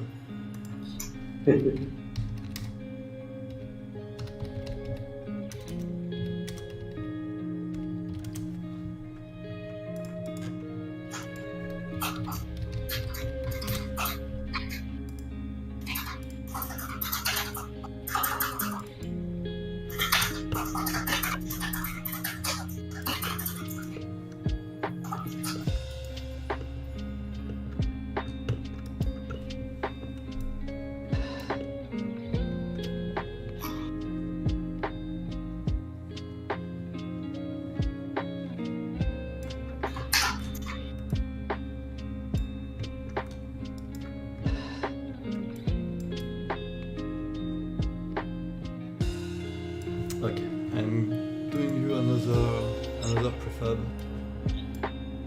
Cool.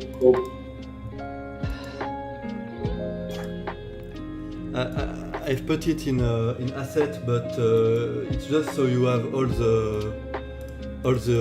I mean, we will be able to destroy this prefab at the end.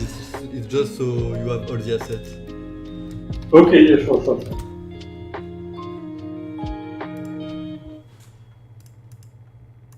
We want to keep a clean hierarchy. I mean, in the common space, because my hierarchy on the graphical part is a little bit chaotic. Yeah. I think it's fine as long as it's kind of as long as it's kind of separate from the rest. It's fine if it's a little bit messy, but the rest, the code is Steve's asking when beta sneak peek. So So like I'm slightly afraid to play right now because like I haven't I'm not sure like on the server. 1 or 2 days there were like a couple of issues, so I haven't like launched it right now. Just also, so I will test it. It should be completely fine, but there might be like some small Steve is asking for that. So but I think I'll show some. If everything goes well, and if it doesn't, just know it's just because of the server. We've changed quite a few things right now, so it's normal that it's a bit chunky, and I haven't updated this today, so I should probably do that while I sleep. But yeah. For the people looking the stream now, would you like to have a demonstration of the new weather shader we speak about during the AMA yesterday? Something. Okay. Just yeah. I think that would be cool. Yeah. Like there's like. I mean, I think we have two, like Nick and Steve. I don't know who these two haters are, but like they're asking for something like that. Yes, it's playing.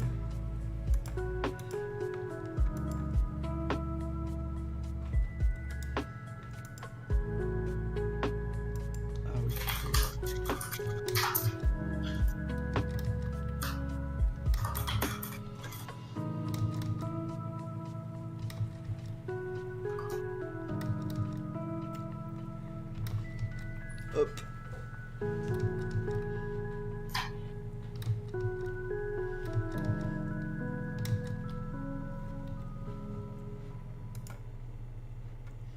So as you can see, when you are far away from the sea, it looks really dangerous with a lot of waves.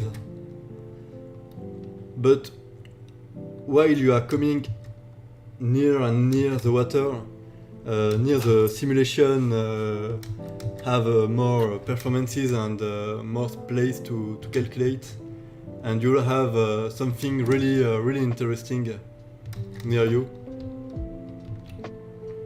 So, as you can see, there is a lot of waves. The water is really not flat, as water in general isn't on the sea. But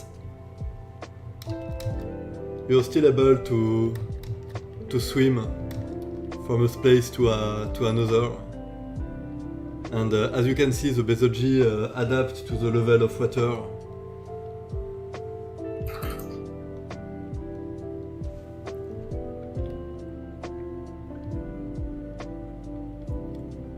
So as you can see, the sea is really moving in the background. It's really dynamic.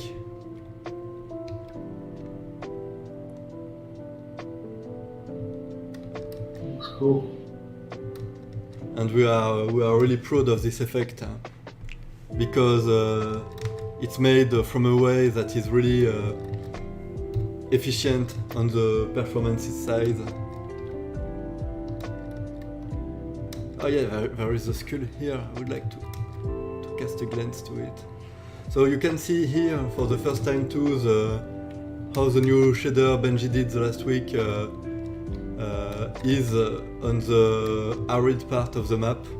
So you can see that there is a lot of more details on the cliff.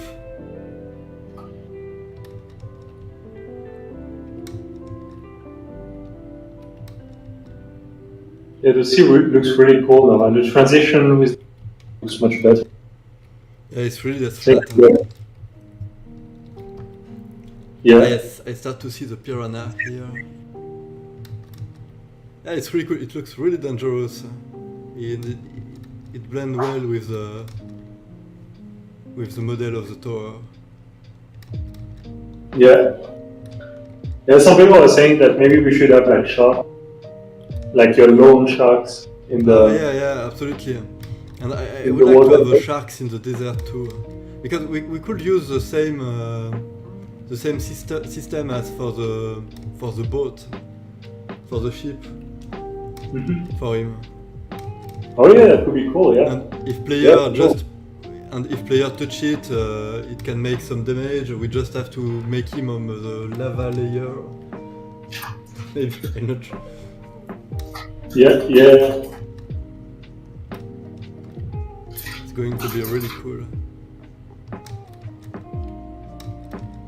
Yeah.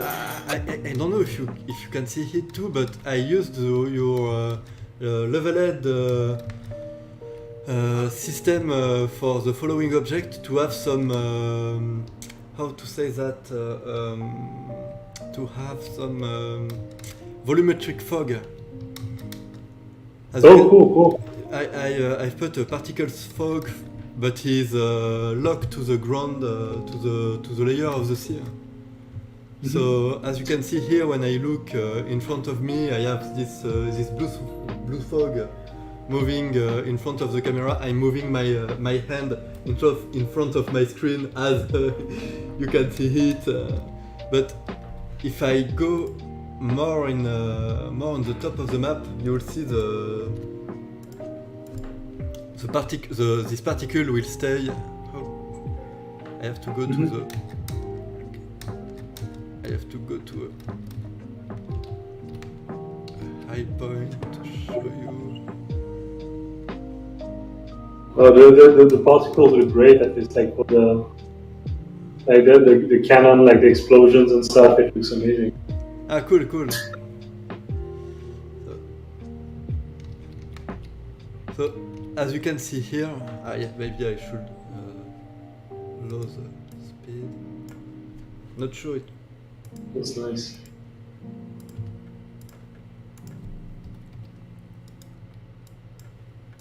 So, as you can see here, if we look far from the landscape, we have a lot of fog in the bottom, and it makes a very more natural light on the map. Oh yeah. Oh, that's cool. That's pretty cool. Yeah. That's pretty cool. Yeah, that makes the distance looks a lot more like real. Yeah. I thought it was good to work on the weather and the water the last days, because all this time we are waiting for the ships and the zeppelin, just looking the landscape. I thought there is some things to do to make him really more dynamics. Yeah, for sure. Some skeleton.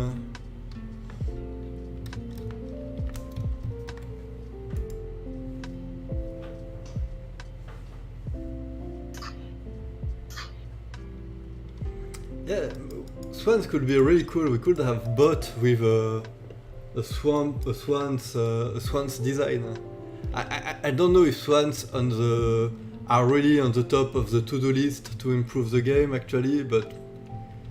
And to be fair, I'm more a pound person. I want to be sure that the word for pound in English is pound. It's peacock. How do you say that, Benjamin? Peacock. P-E-A-C-O-C-K. Oh, peacock. Yeah, I'm more a peacock person. To be fair.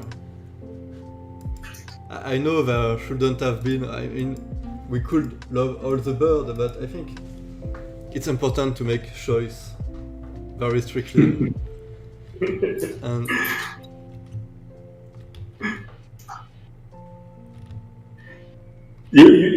Samuel, actually I have chicken as pet.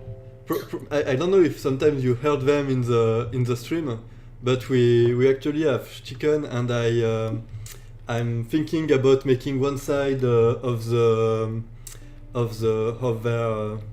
I want to say of their land, but I'm sure there is a more little and less ambitious term for that. But for their cage, I want to make one side of their cage like in Alliance in World of Warcraft design, and the other side a Horde design, and see which side they choose. to see if I make the good choice and if we will keep them. Even if I know that probably chicken tend to be more in the alliance and real man in the horde.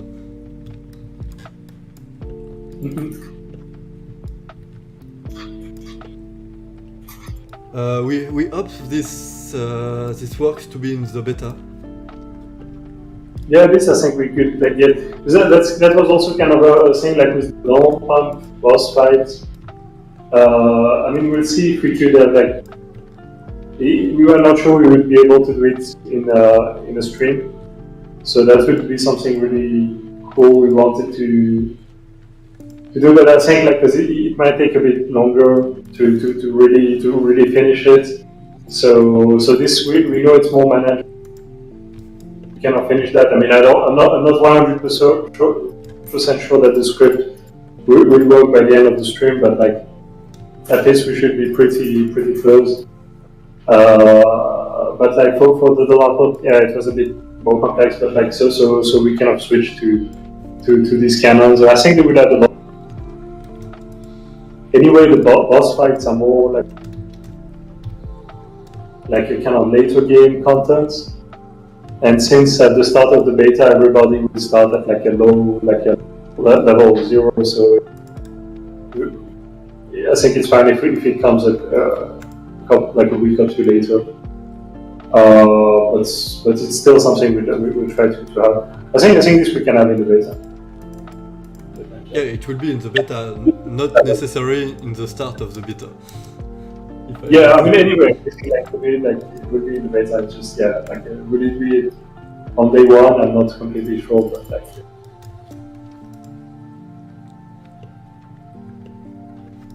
It should be. I'm starting to set up as we are finishing the cannon to set up the monster camp of this tower. Hello, Dafzerk. Why did you choose this name? Are you a Dark Zoge fan, or is there another reason? Do you have like a mixed breed, Dark Zoge and Zoge? That's really cool. I think that, yeah.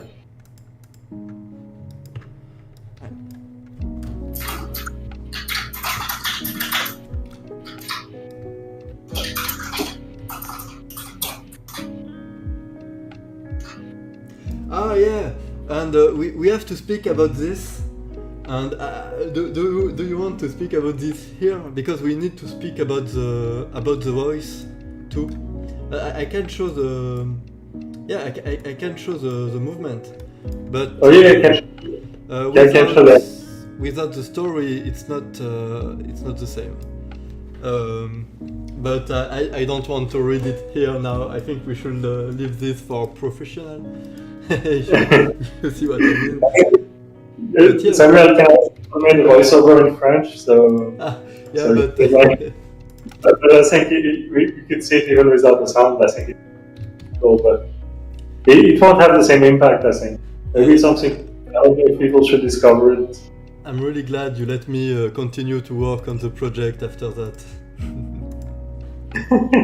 No, it's great. I mean, honestly, the idea is perfect.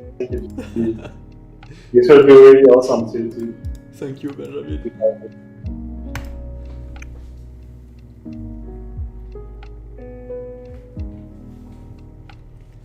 So let's see the flyover. We need to have the voice to finish the trajectory. It's a work in progress.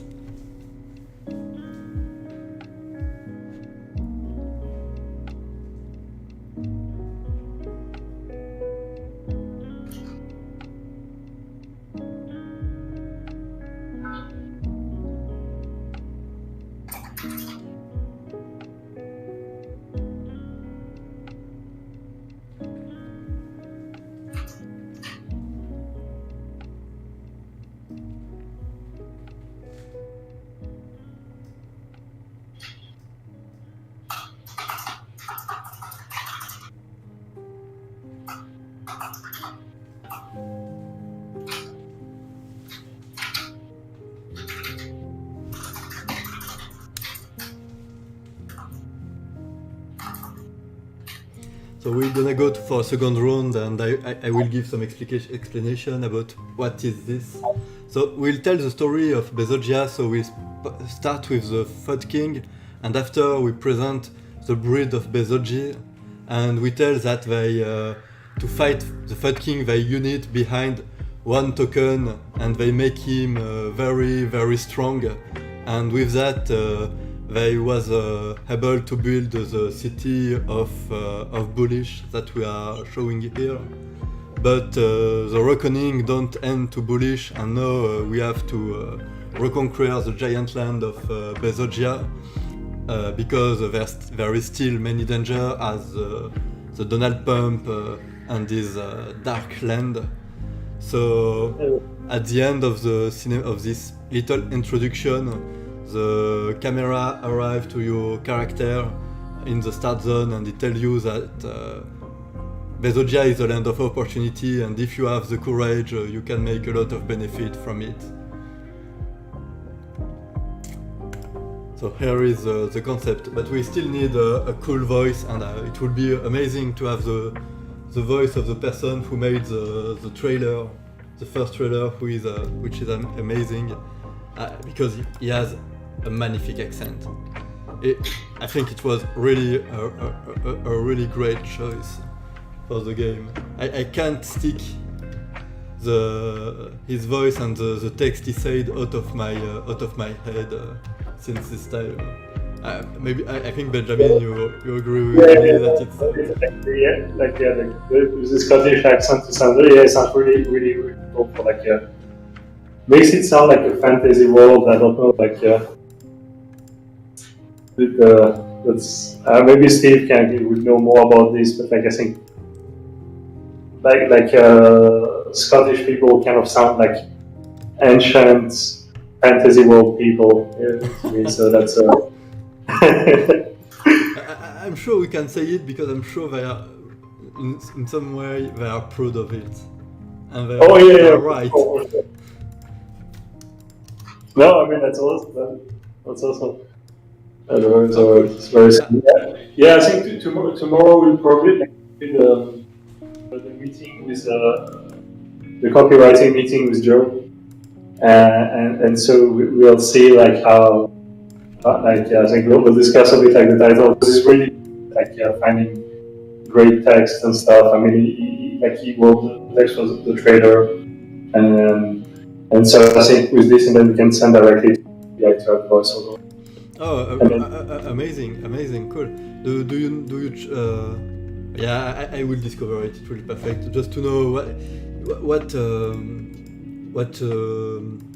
I'm really curious to know what is the story we choose. We will tell. I think it will be amazing for the player to start because it will show directly how big is the game before putting them in the starting zone. Yeah.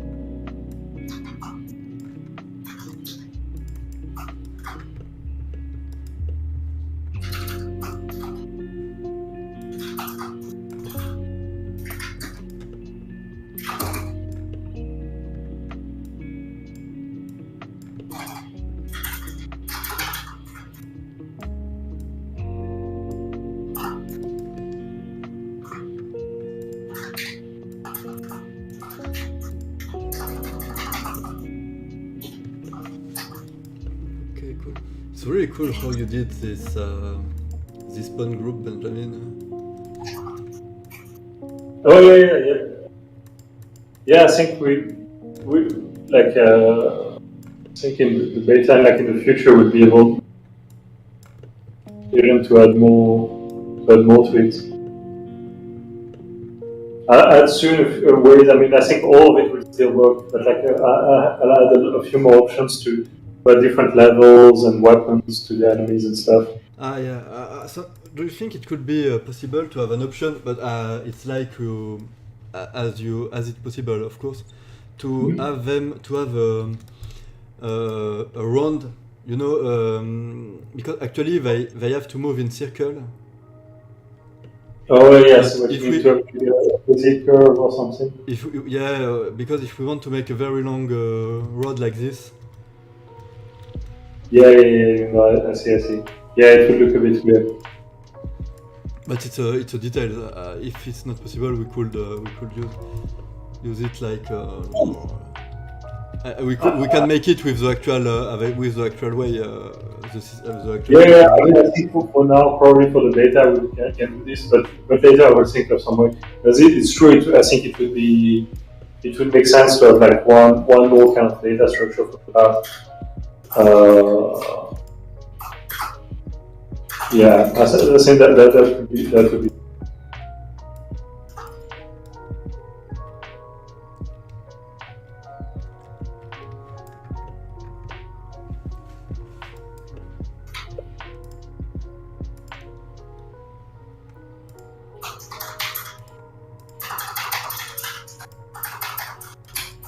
Okay, all those points should have so they should have a pass.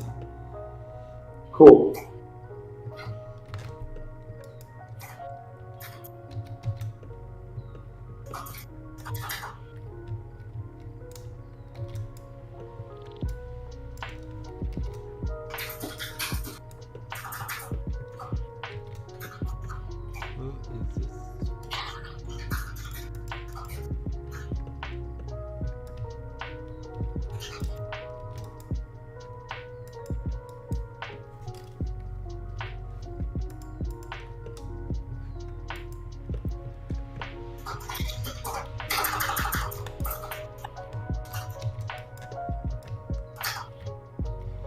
Why the ones I'm duplicating? Yeah, I have to reference them here. Okay, perfect.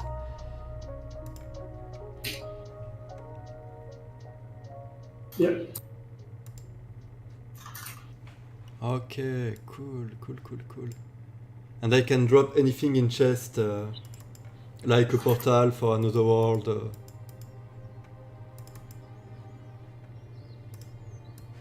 Yeah.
Okay, so now the destroyable stuff should kind of work. Maybe there's a couple of things I need to add. But I think that should be already quite fun. Basically, what happens is if you hit the object, I mean, we'll see if there will be enough feedback to it, but yeah, that should work. And we'll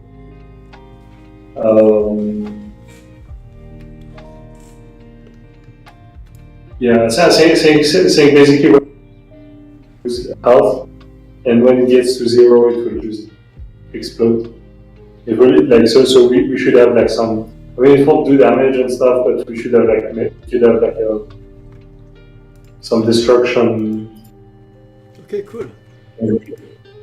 So if you're at some point, like if you do some, I think something that could be reused would be quite cool. I mean, even if it's just like some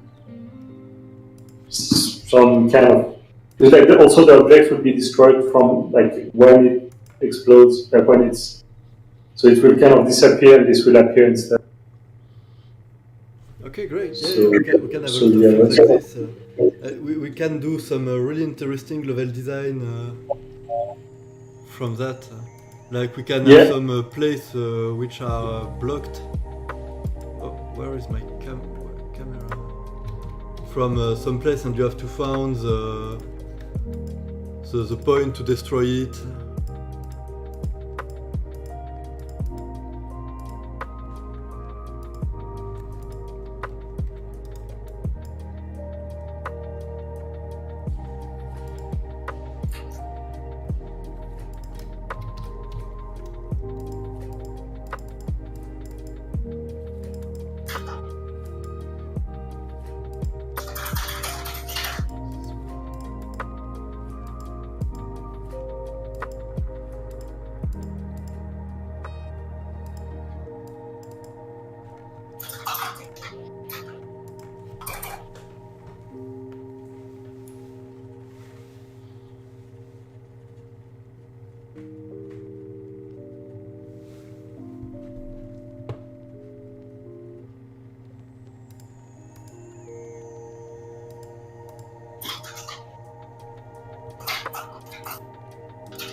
What kind should be a boss?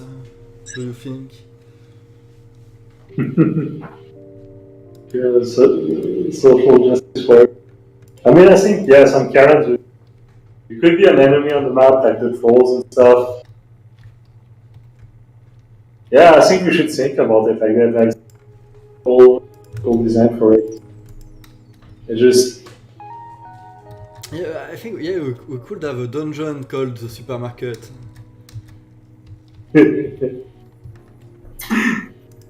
yeah, It would make sense. the walnut of hell. Oh, it remember me that we never include again the Pepelopol inside the Oh, yeah, game, yeah. but it's still here, and with everything we have, we can make it really interesting. Now Sure, sure. Oh yeah, especially now. we have the launchpad to access it. Mm-hmm.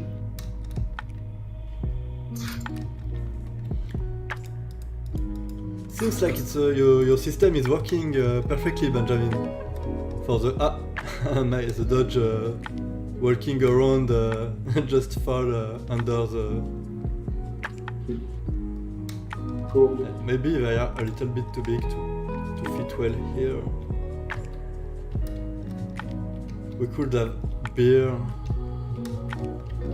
Will he attack me here? No, I have to.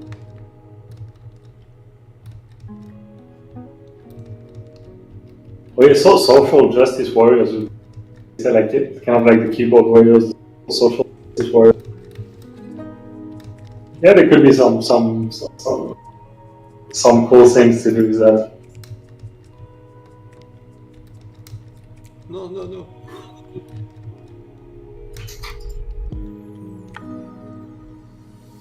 Okay, so I think all the destroy, like the stuff that can be spawned on the map and destroyed, should work.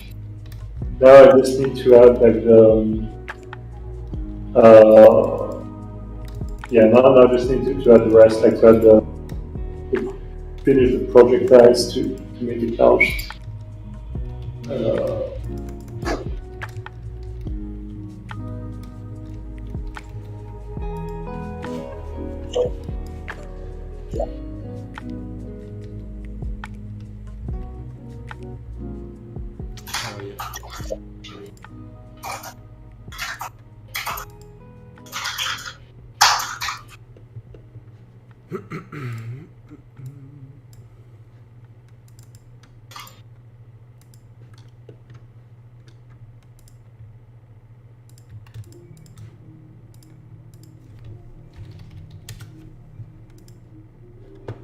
How do we call the beer?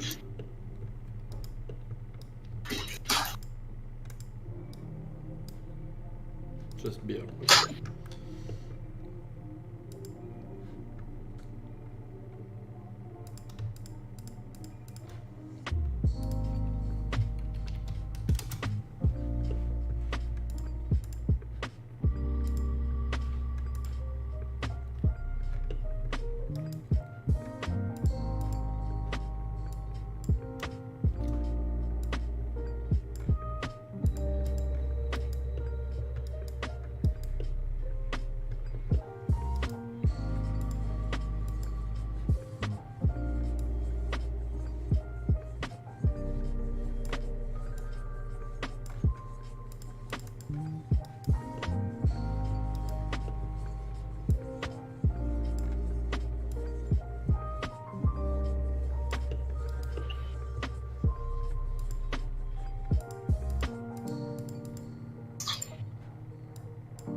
I'm going to see if I can prevent the character to fall.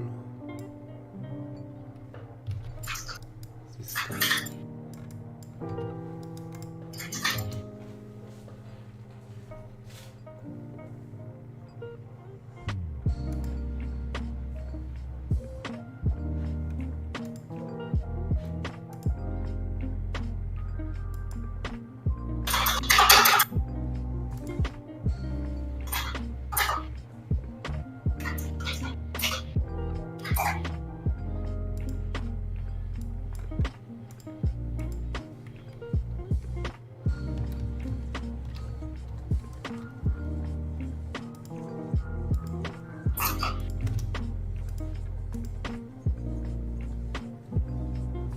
So now I just need to do like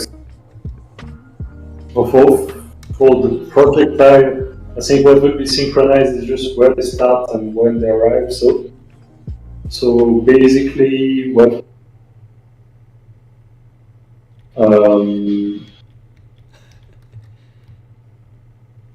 so yeah, they just they need to store a few, compute like the position of the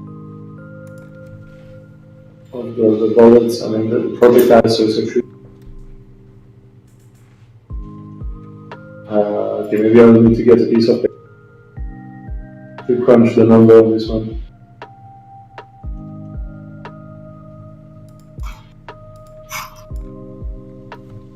I'll just get some paper.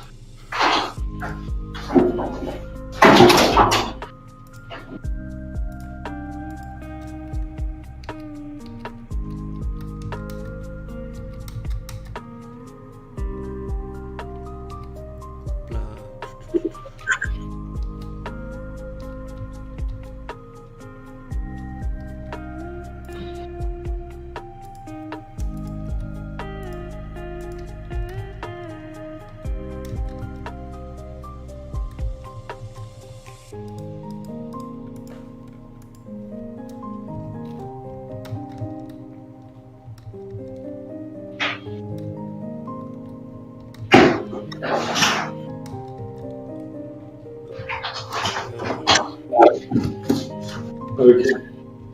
And the cool thing with the stream is that even if I still see myself, even though I left on a piece of paper to. Yeah. It's so strange to see yourself, but desynchronized from your body. Yeah. I can't. What is that?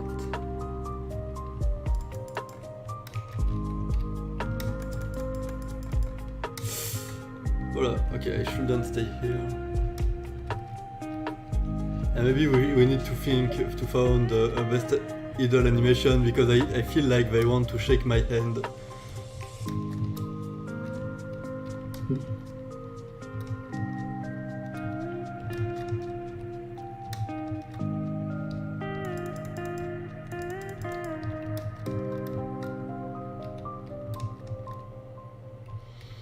Ah, yeah. I see what you're speaking about. Yeah, but because the Monty Python movie was making fun of the French accent in English, and I'm afraid I'm exactly they hit a good play at the good places. The other time I was really ashamed of the French accent was in Red Dead Redemption 2. There is a huge sequence with a French artist, and he is awful, really awful. And now I've played the game, I can't hear it out when I'm speaking. But I try to take the opportunity to the stream to improve my English, but I'm coming from really far.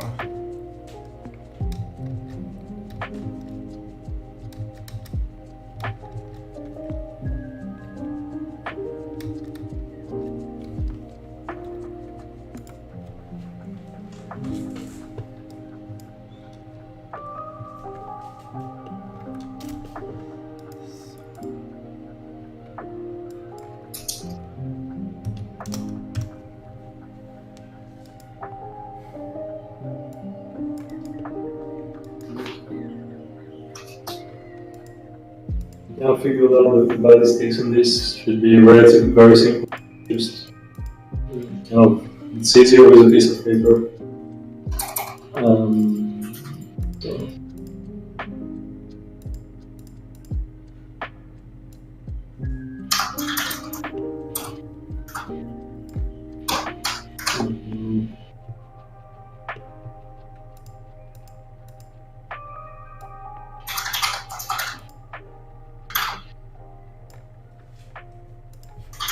I'm going to take this closer so I can test it better.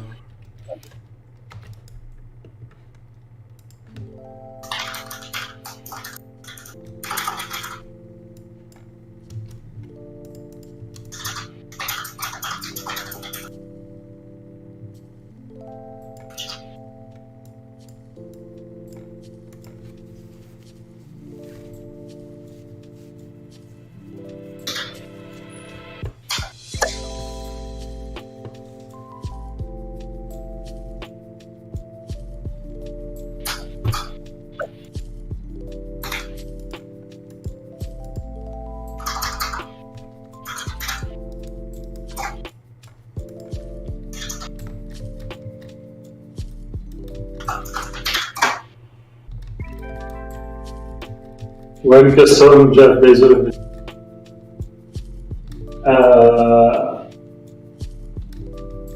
I mean, I think it could be cool to have it as like, I mean, you could be an NPC on the map. I think that, like, I feel like people in the team, people in the, like, having NPCs on the map would be maybe even funnier than to have like the characters in the game.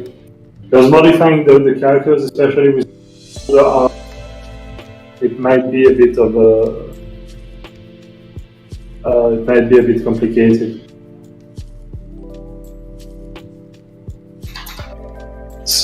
But definitely, I mean, some NPCs.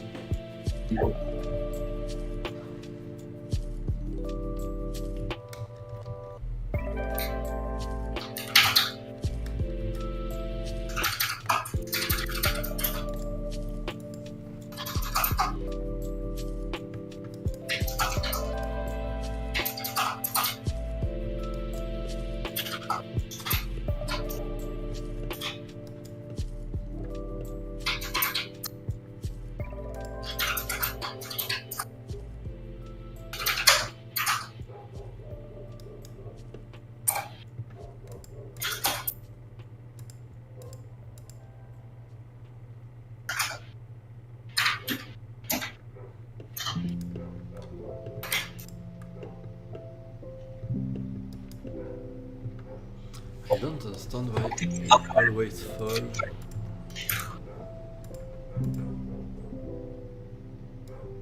Is it this collider which is too big? Yeah, it was pretty cool. Then you see, Bezogia is matrix code running all. Yeah, that would be cool. I mean, maybe actually, like if it's just a custom material or something, we could custom textures and stuff. That's, I think it's probably more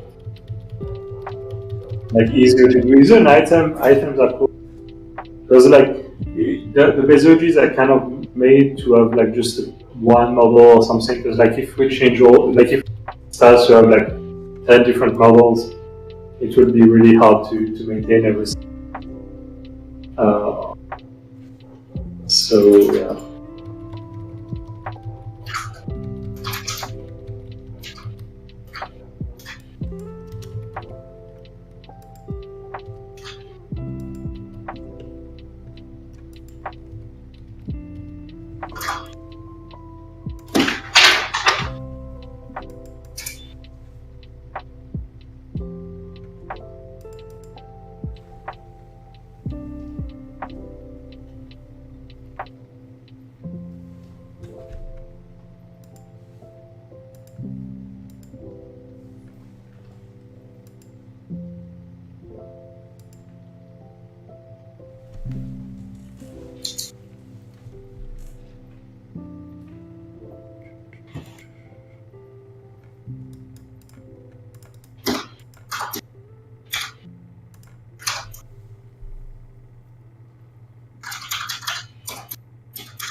Okay. So the ballistics should be a little bit good, but should be less good.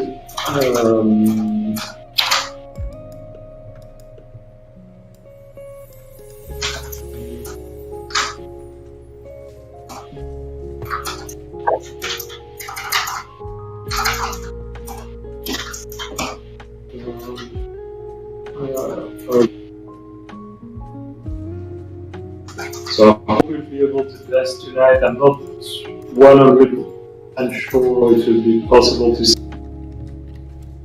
projectiles because there was quite a bit to it, but like it should be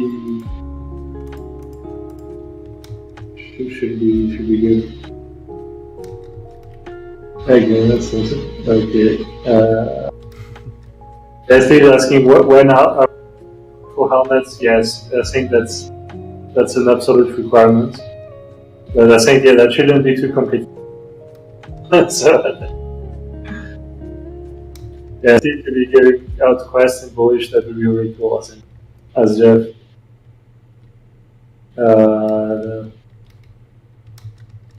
Landro ramen made by the stuff. Yeah, I mean, for people in the chat who think it's, I mean, sounds like Chinese, and it is Chinese. Like the Landro pool noodle, it's amazing. I mean, Samuel, you had it when you came in China, I think, to China, I think. It's like they pull like by hand in front of the shop, I think. And it's really, really good. China food, I'm missing China food so much. Yeah, no, it's great. Like, this Landro ramen is especially like the. I really hope that one day I will be able to come at the office and work with all of you, because it should be amazing. China, most of our food is incredible. For sure. Yeah, the food is really good. Yeah.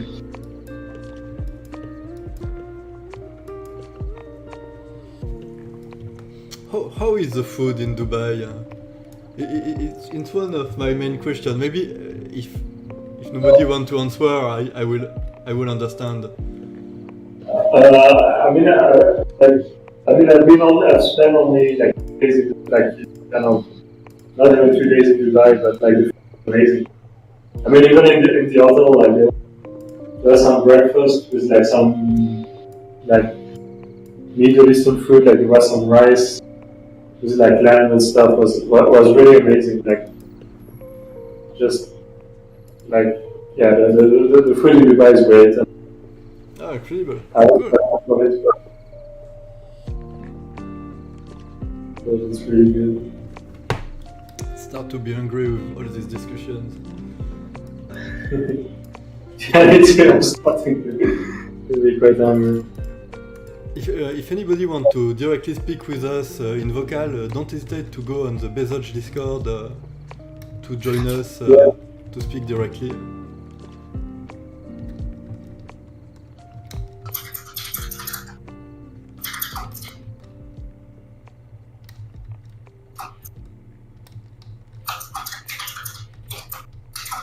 Yeah, I love Middle Eastern food.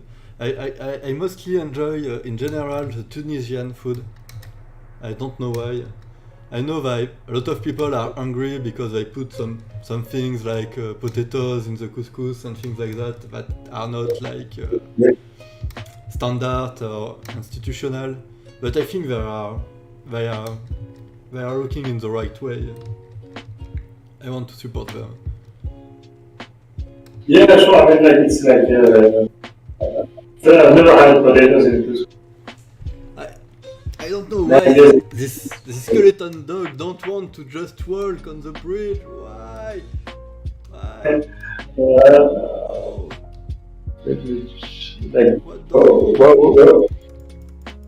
what is he doing? I'll try to check in the one. Tell me when you get there, or just tell me 5 seconds later. I've settled it good, I think. I know there is a little marge, but now he's doing really n'importe quoi, stupid things. It's not really important. I'm sure I'm going to fix it, but why? Just why? Yeah.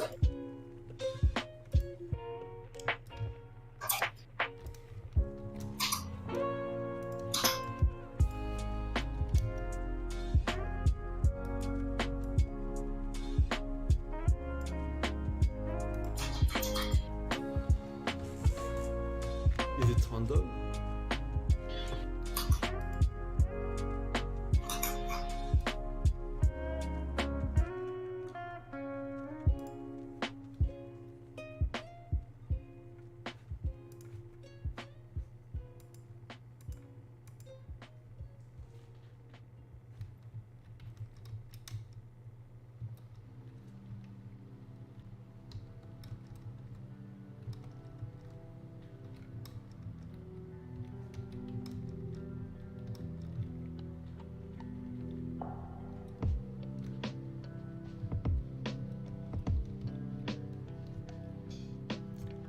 maybe testing here wasn't the best idea.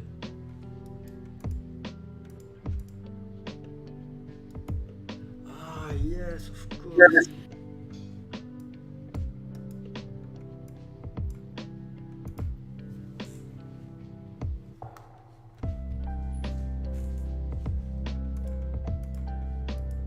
I was looking at the wrong dodge all this time, maybe. Okay. Because you know, skeleton dodge spawn all over the place. So one of them probably spawn on the.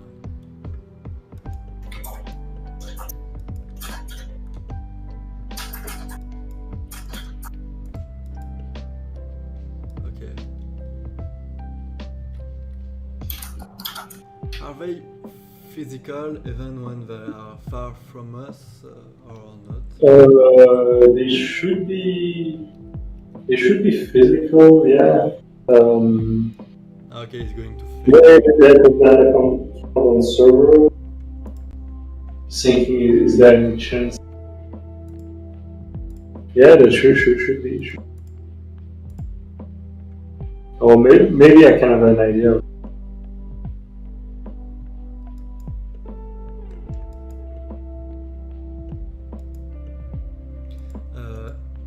Is the round smooth set? The what? Is the pass smooth? Don't follow the lane. Maybe I know what happens because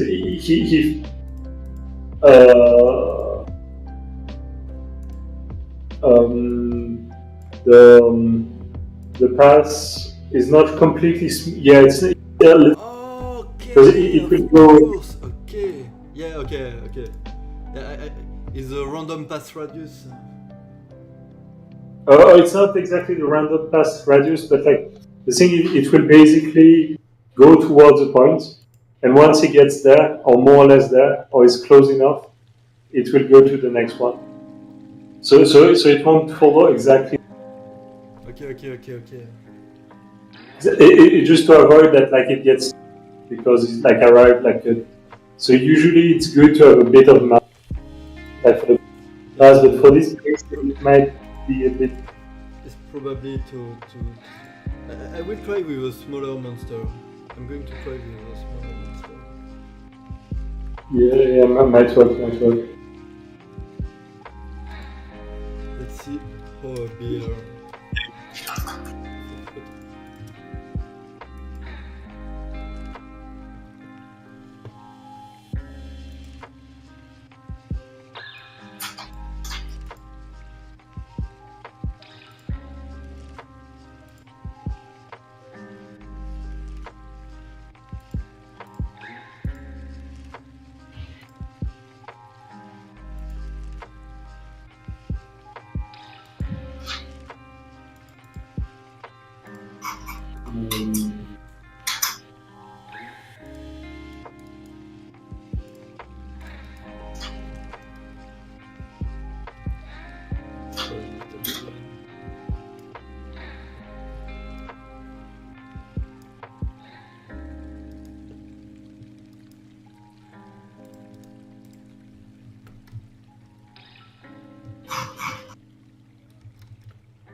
Yeah, I think for the Discord, that's the best way you should join the Discord is to kind of do what I do is to mute, like you could mute the YouTube stream so you can still watch. I mean, there will be delay on what still like will hear you directly. Maybe people will have to wait a couple of seconds to hear what you said, but like it should be fine.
Okay.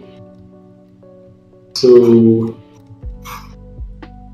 this script is a bit complex. I'm getting close to having done.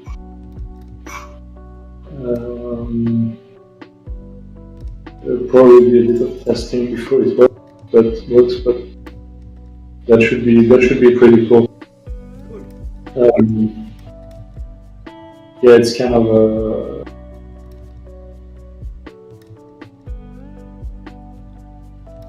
complicated. Because basically what we need to synchronize.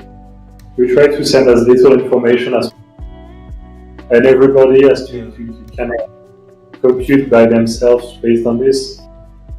And we still want the project head to explode at some point, so we have to sort it out. In the ground.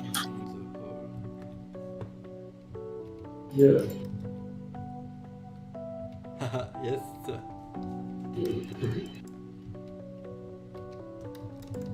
Maybe I will. Nice. The items are looking cool now. I mean, getting more and more interesting. No.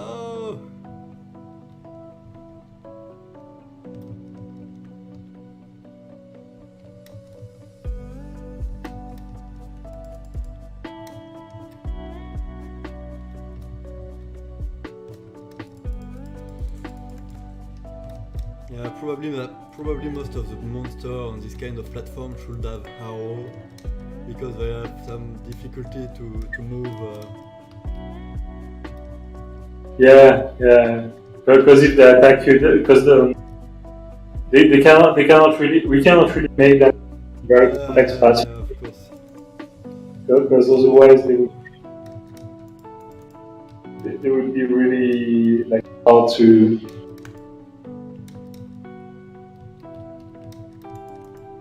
kill.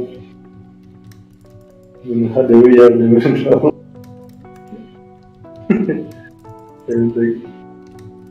That's interesting what happened this time.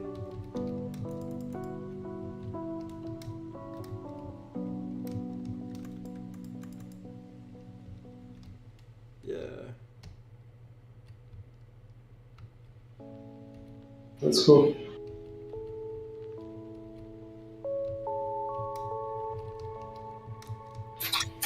Well, it's working well.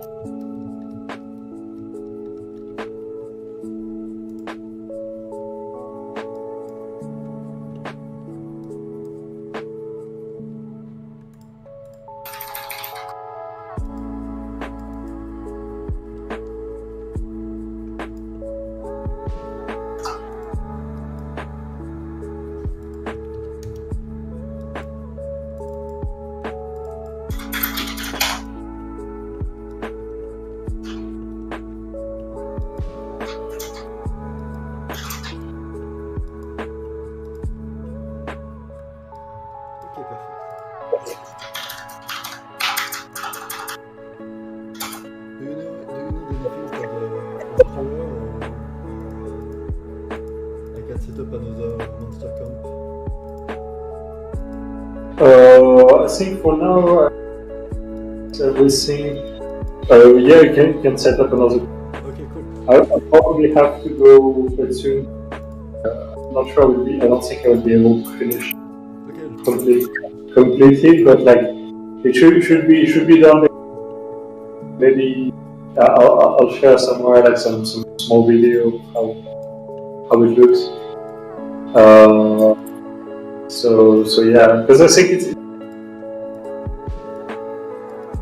like in the office, like kind of a timeline of like a few things we want and test and stuff. And this is not really on the list still kind of was the time.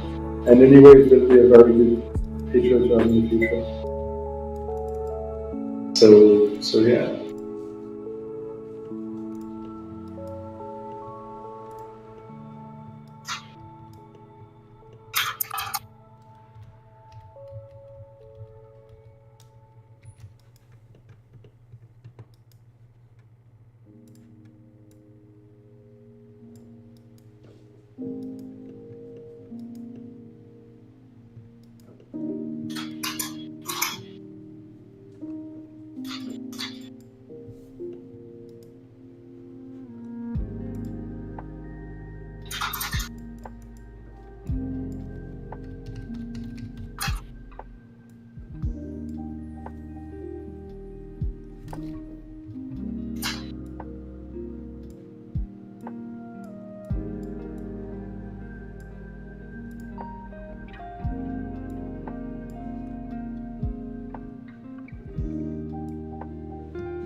So a few things to finish. I don't think I will be able to stay until much longer. But we just so far actually today. Yeah, we've actually been with all of it, we'll be able to create quite a lot of interesting stuff. I mean, we'll have added I still need to test quite a lot of this stuff, but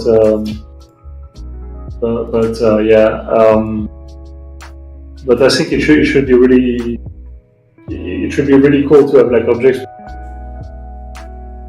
they respawn after some time, and then to have the project island shows it's not completely there yet, but I think yeah, of course.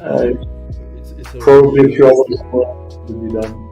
Do you want to send the first script to me too, so I can test the destruction by itself? Oh yeah, that might be because I changed a few things in the existing.